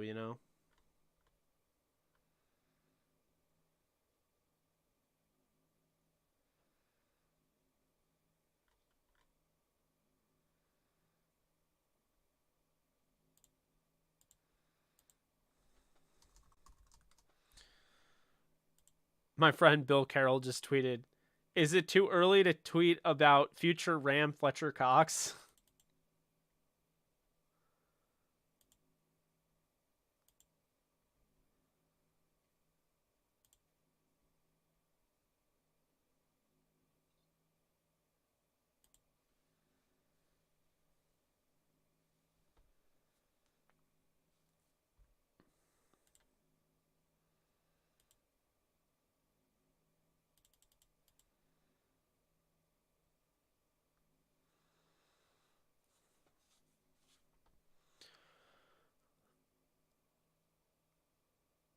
Yeah. Well, it's because Leonard keeps getting hurt. Imagination, I'm with you. Notre Dame over Alabama. Let's go, Lee. I think Kansas wins the tournament this year. But, I mean, I picked them a lot because they're one of the best teams.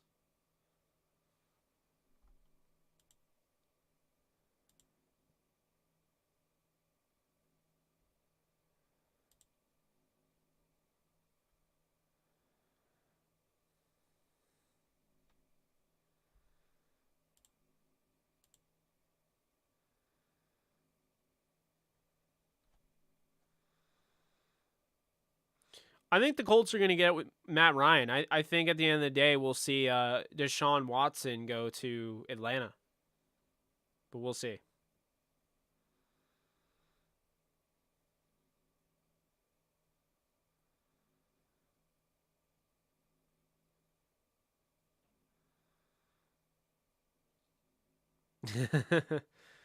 I'm not a big Sharks fan since I watched them.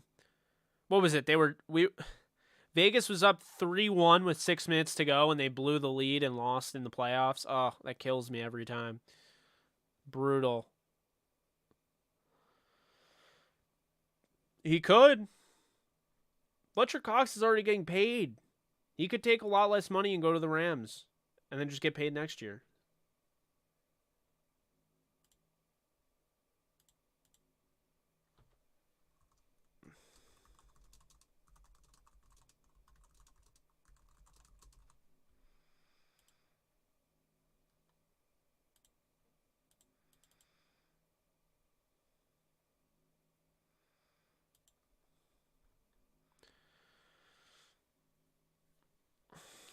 Oh, yeah, my bracket. Basically firewood at this point.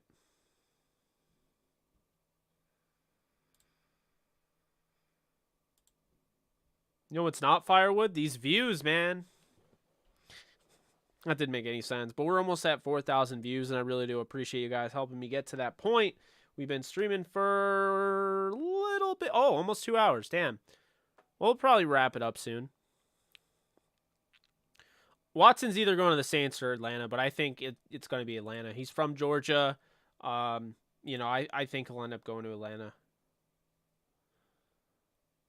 He was an Atlanta Falcons fan early on in his childhood, so.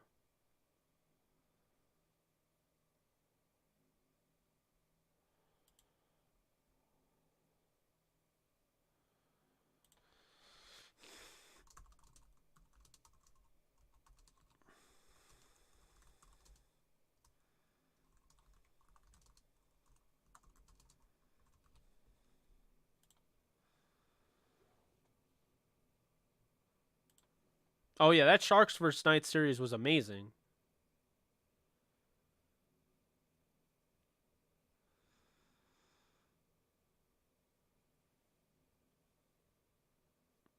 Boye, I mean, I could see him reuniting with Ramsey. Would not be surprised.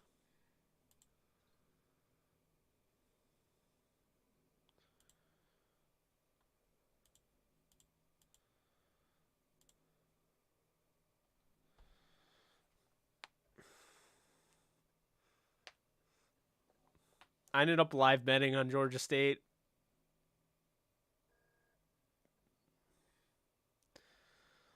The money line is plus 1,600 if you think they're going to win. Oh, it went down to 1050 after I said that. I think people took the money line. Yeah, I think a bunch of people took the money line.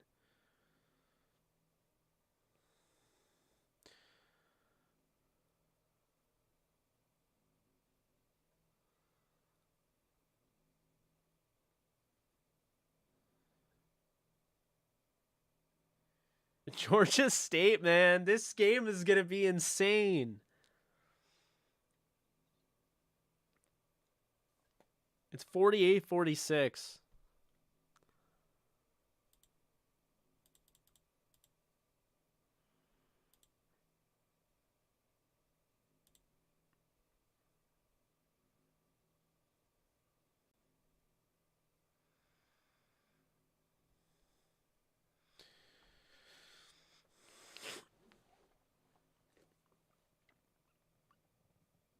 Jordan says that they are very much appraising veteran cornerback market with the idea that it shouldn't move comp pick. That's right, because if they're, yeah, makes sense.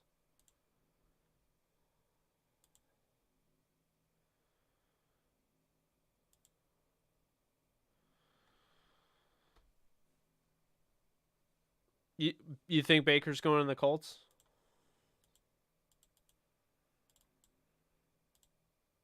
I feel like more news is coming down the pipeline later today, but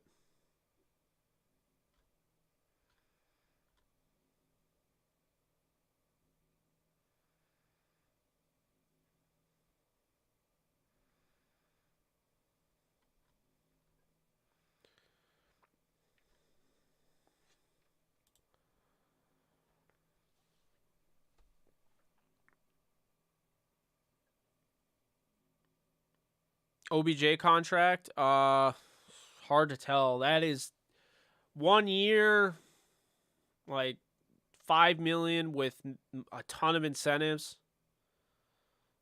That's true. They don't call him March Madness for nothing.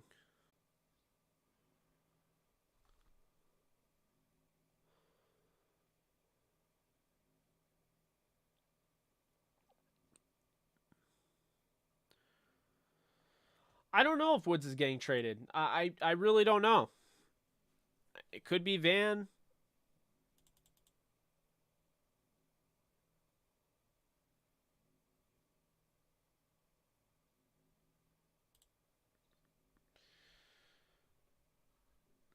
All right, so apparently Sports Talk Atlanta is reporting that Deshaun Watson is expected to waive his no trade clause and join the Atlanta Falcons per source. The trade should be announced within the next few hours. That's pretty much what I've been told throughout the whole process. Once Atlanta got involved, that they were the favorite and he was going to go there. So, does not surprise me if this is indeed what ends up happening. Doesn't surprise me at all. Now, does that change anything for the Rams? No, not really. But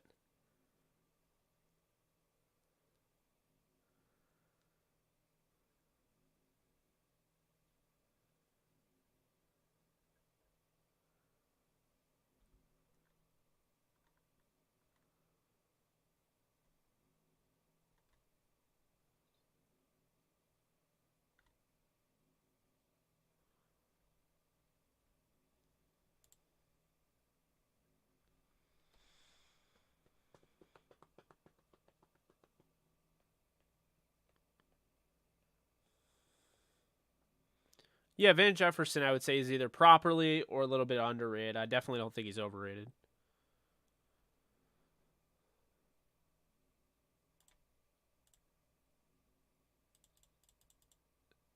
Deshaun Watson news should be coming out anytime now.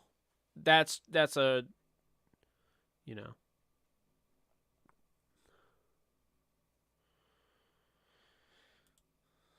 Um, Allen Robinson does it all. So he'll work in McVay's scheme. He blocks, he goes up, he high points the football. He does something that no one else on the roster does consistently at the level he does it at. He's got good speed, he's got good route running, he's got great hands, he's reliable, he's clutch. He has it all. I mean, is he the best receiver in the league? No, but he is, he has a chance to be top 10. And, he's had seasons where you're like, this guy's top 5 if he's, has Tom Brady, Aaron Rodgers, Drew Brees, Peyton Manning throwing him the football. So, you know,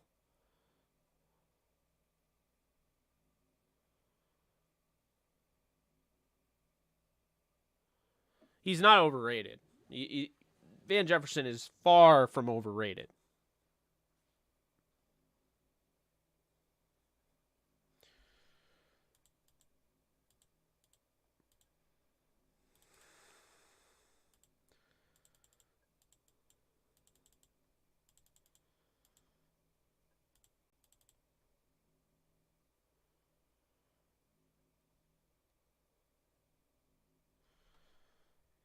Now, two sources are reporting that Deshaun first Allen Iverson, now Deshaun Jackson. No, Deshaun Watson is expected to be traded to the Falcons. That's 2.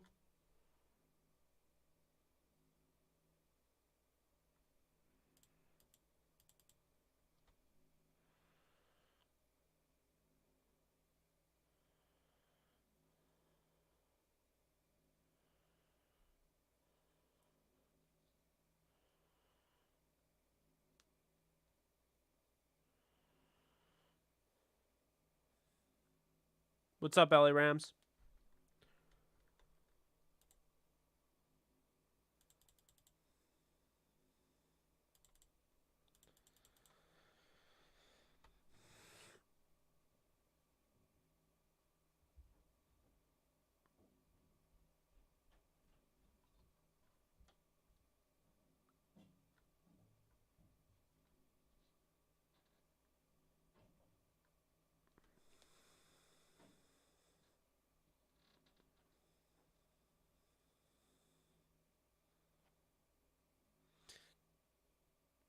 Maybe his mom.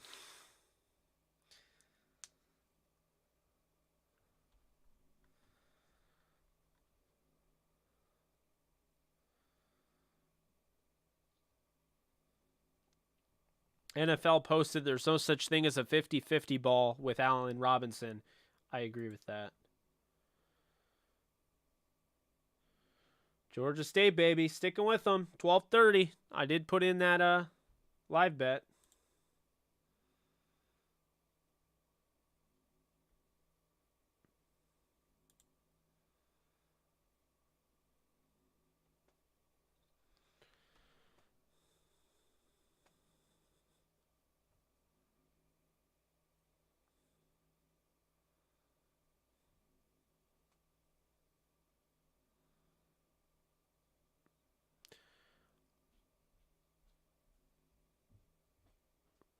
Trade details, I'm going to say 3 first-rounders.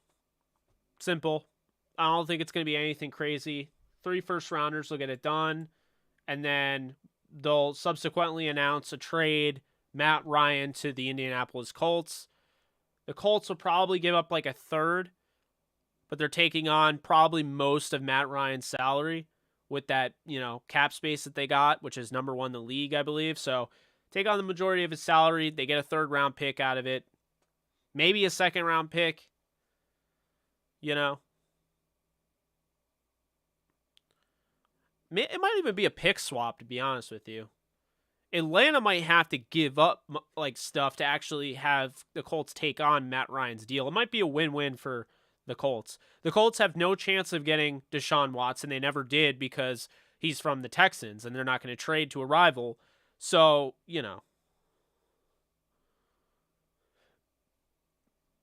Oh, Schefter, what do we got? Eli Apple is returning to the Bengals on a 4-year deal. Or $4 million 1-year deal. That's funny. I saw that come up and I'm like, ooh. Funny.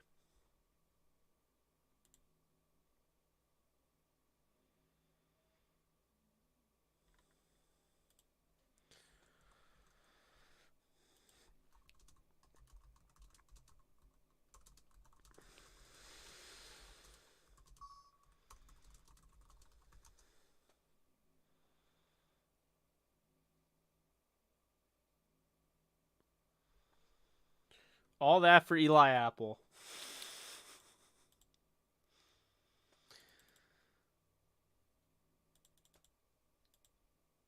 I'm watching it like a hawk right now.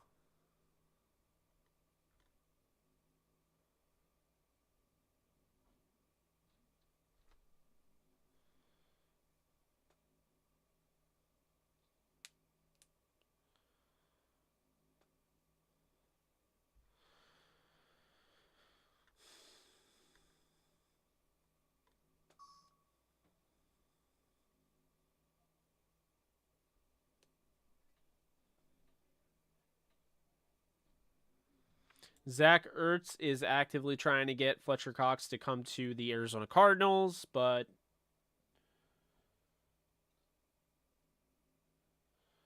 Damian Williams is now signing a deal to go to the Falcons. He will be in that backfield with Mike Davis. I don't think it's a bad move. It's not one that's going to move the needle, but it's one that you would make if you're about to spend a lot of money on getting Deshaun Watson and you don't have a lot of cap space. So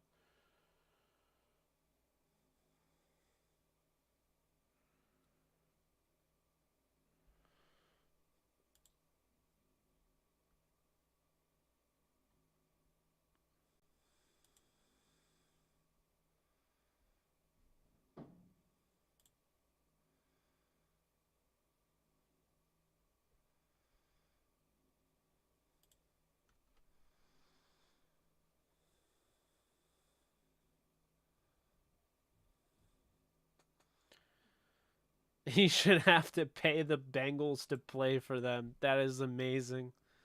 That's funny. Damn.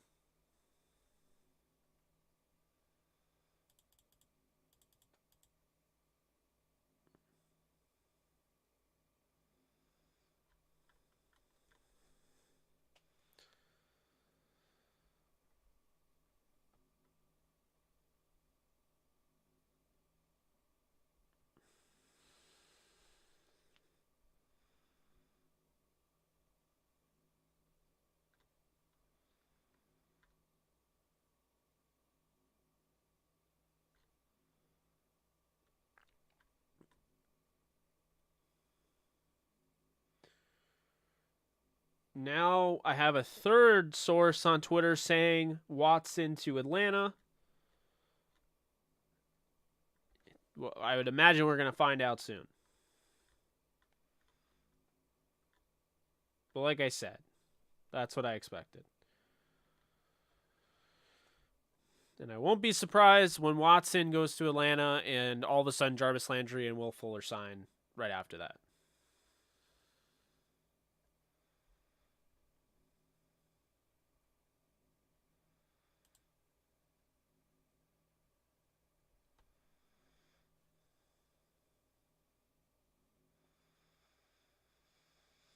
North Carolina is destroying Marquette. It's actually kind of sad. You can bet on North Carolina right now, 27.5 to cover. That's ridiculous.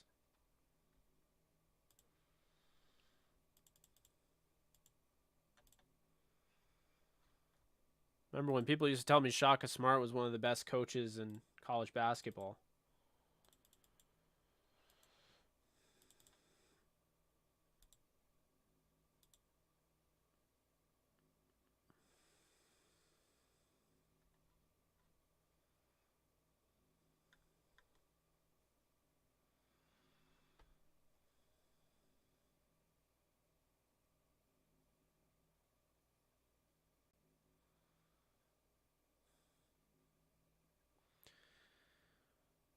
I don't know. I think Malik Willis might start and Kenny Pickett might start, but I hear you. It depends on where they go. I don't think the 49ers are getting Matt Ryan. I think it would be the Colts. 49ers have Trey Lance. They're fine. And they might not even have a suitor for Garoppolo. Keep that in mind.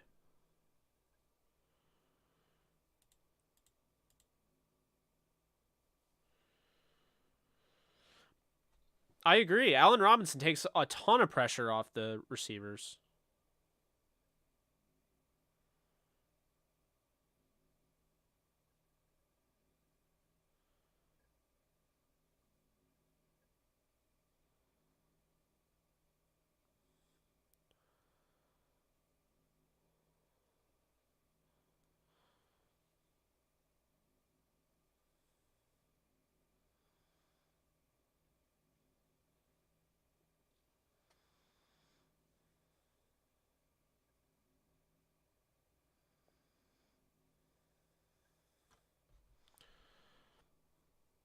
Yeah, the draft's deep at receiver. You're absolutely right.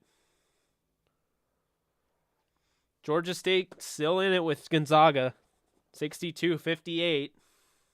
Still a game.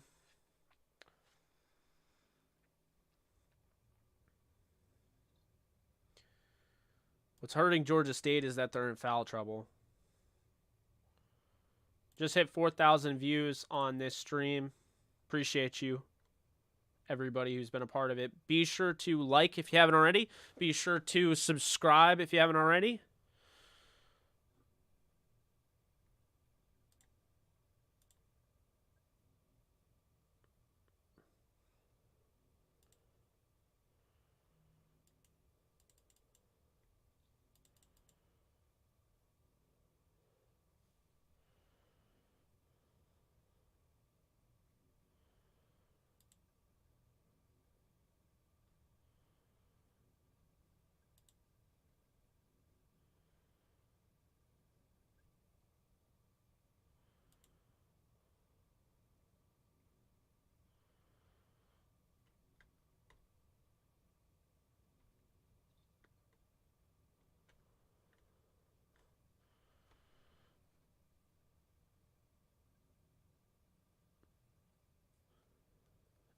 Von Miller's officially going to wear number 40 in Buffalo.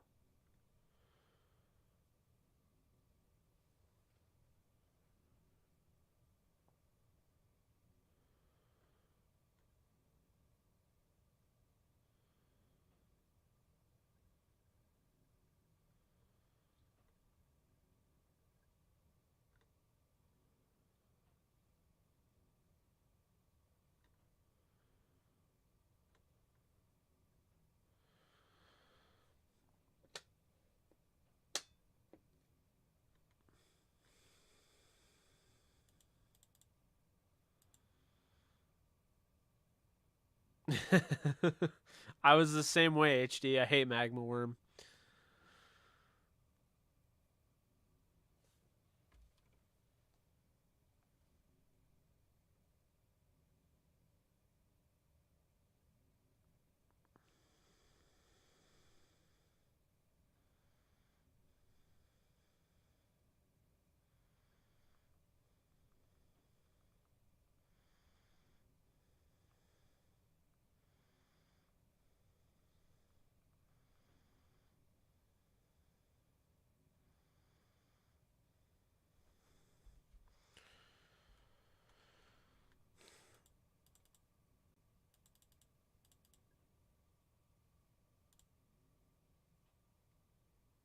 Now Gonzaga is up 8. So things are starting to lean a little bit one way than the other.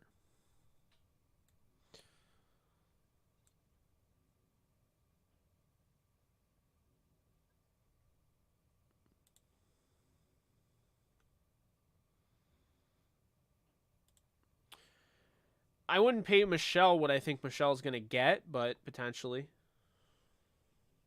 Michelle could be back. Who knows? I don't think he will, but stranger things have definitely happened.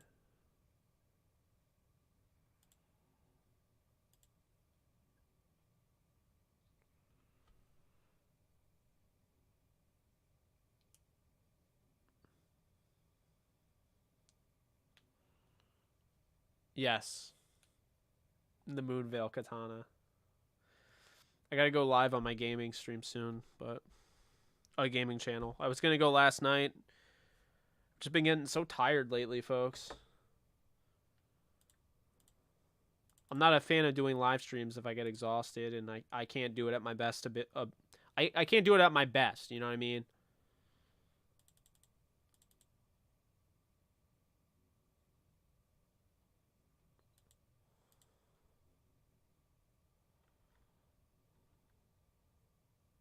The Bears are signing Equanimous St. Brown. I like the signing. I think this guy has a shot to actually carve out a role in Chicago. That could be interesting. Has a really nice skill set. He's not Allen Robinson, but you know, I like the signing.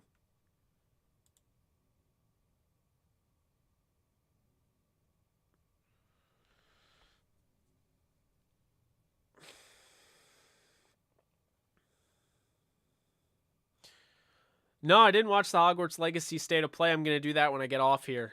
Just had a hard time getting off, man. We had over 400, close to 500 people. You know, I didn't want to just scrap it and be like, "Oh, I'm going to go watch the State of Play," but I am there for you, Alex. I agree 100% with that.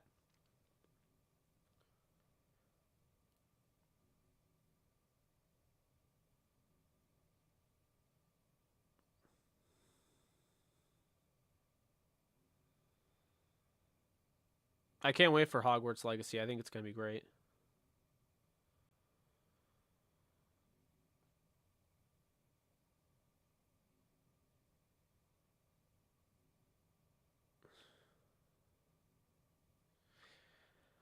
I'm debating if I want to take Marquette plus 26.5. I get 26.5 points, and they're down by 29. I mean, I really like the way North Carolina is playing. They're dominating Marquette, but you know,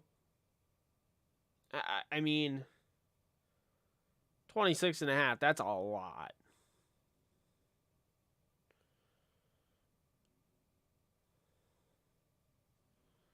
Elden Lord. Oh Lord, already beaten the game.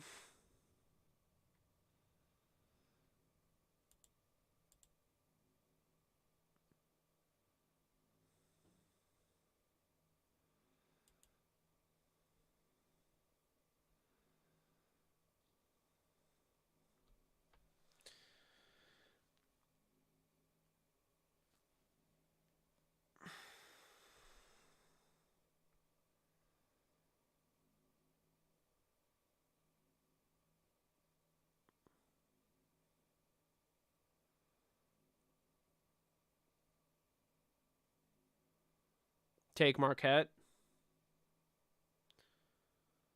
Oh no, it locked. Damn it. They closed the 25.5.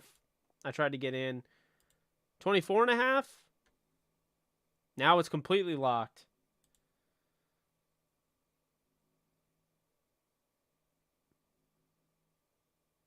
And now Gonzaga's up 12. That's disappointing.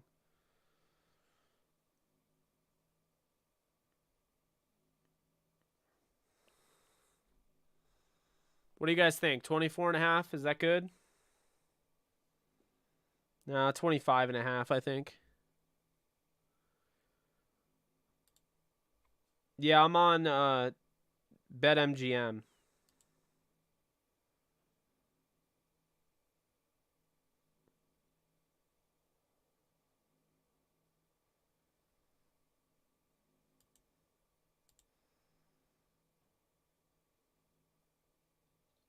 I'm thinking 26.5 I'm going to take.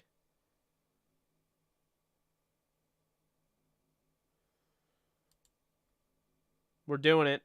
We're taking 26.5 on Marquette. Locked it in.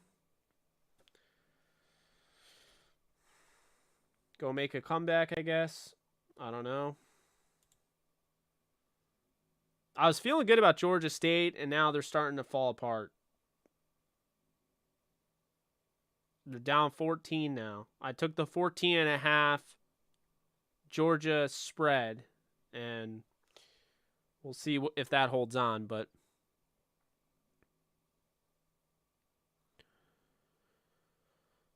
yeah, I really like the Obi-Wan trailer. I can't wait for that to come out. Yeah, everyone keeps saying that Gilmore's going to be a Raider. Who knows?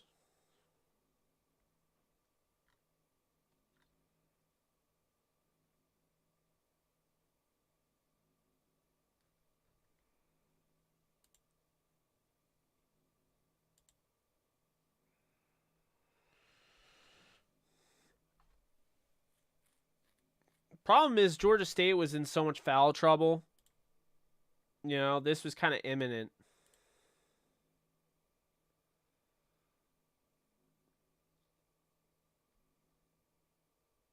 I mean, Hudson fouled out. Scott fouled out. You know, that's 10 of the 58 points. Pretty much. They call way too many fouls, though, for real. Not saying that they're not always warranted, but, like, come on. The crazy thing is, Georgia State isn't shooting well.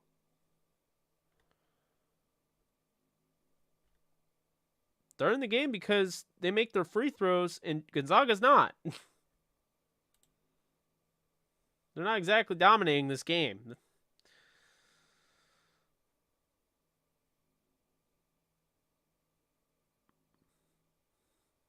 Thank you for donating, Matthew. Yeah, I mean, I'd be all for Honey Badger. We'll see what happens, but I was holding out here to see if maybe we get any information, and right now it doesn't look like anything is coming up. So, Lyle Collins is visiting the Bengals, and Ian Rappaport tweeted that this has a chance to get done. So, take that for what you will. Now, dear God, it was a trap. North Carolina is now up by 30. They were up by 33 just now, but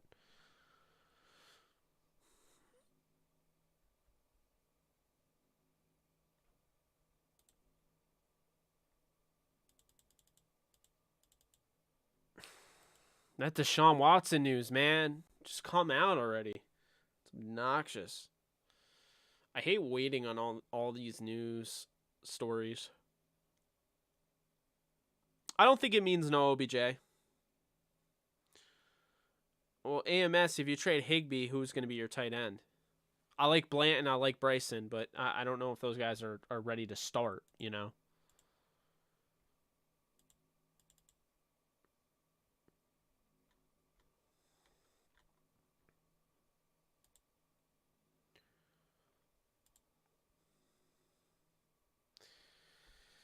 Yeah, Gonzaga's pulling away.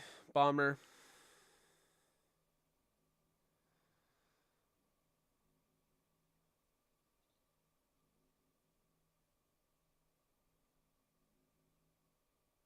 They want to be the Rams.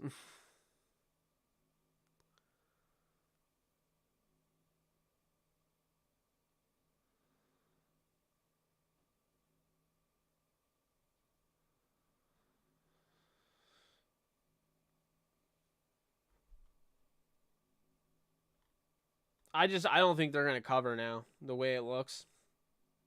And I don't know if Marquette is either, because Marquette is just bad.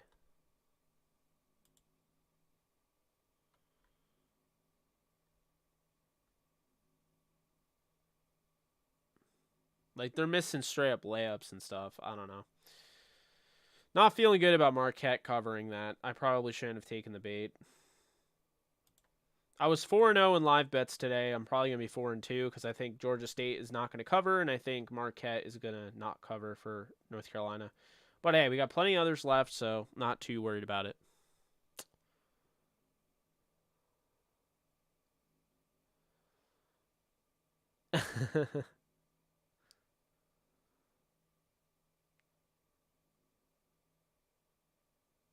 Well, your shot at Jameson is going to probably be the deciding factor, I think. I don't know. I really don't know. I feel like there's something on the horizon, but I just don't know for sure.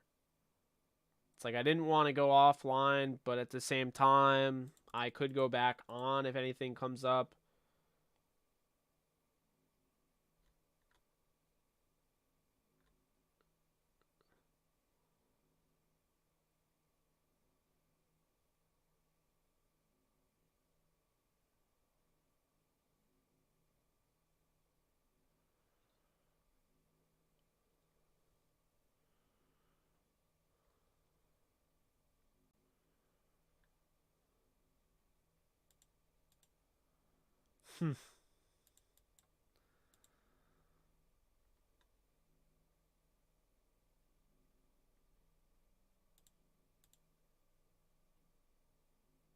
Yep, now Gonzaga's up by 20. Dear God. Yeah, it was a trap. We fell for the trap, folks. 22 now. Sad. Oh well.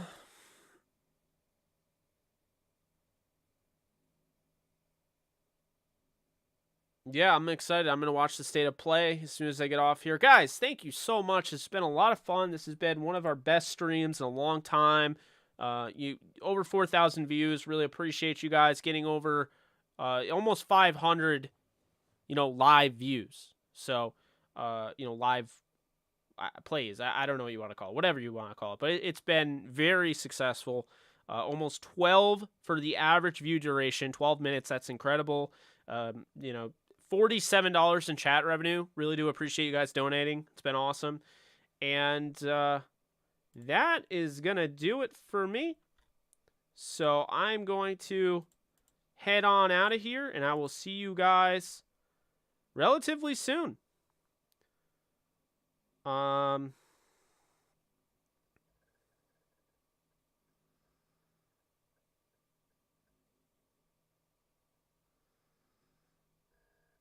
reading your comments. Okay, I got you. I wasn't sure if you were like reporting something. Yeah, nothing. So that was the last check. So, all right, guys. You guys take care. Go Allen Iverson. And I'll see you guys relatively soon. I can't imagine. There's a chance I'll be live tonight on this channel. If not, I'll probably be on the gaming channel. If not, I'll definitely be live in some capacity tomorrow. You guys take care. Have a great St. Patrick's Day. Be safe. Be healthy. All of that. I'll see you guys later. Be good people as well. Later, folks.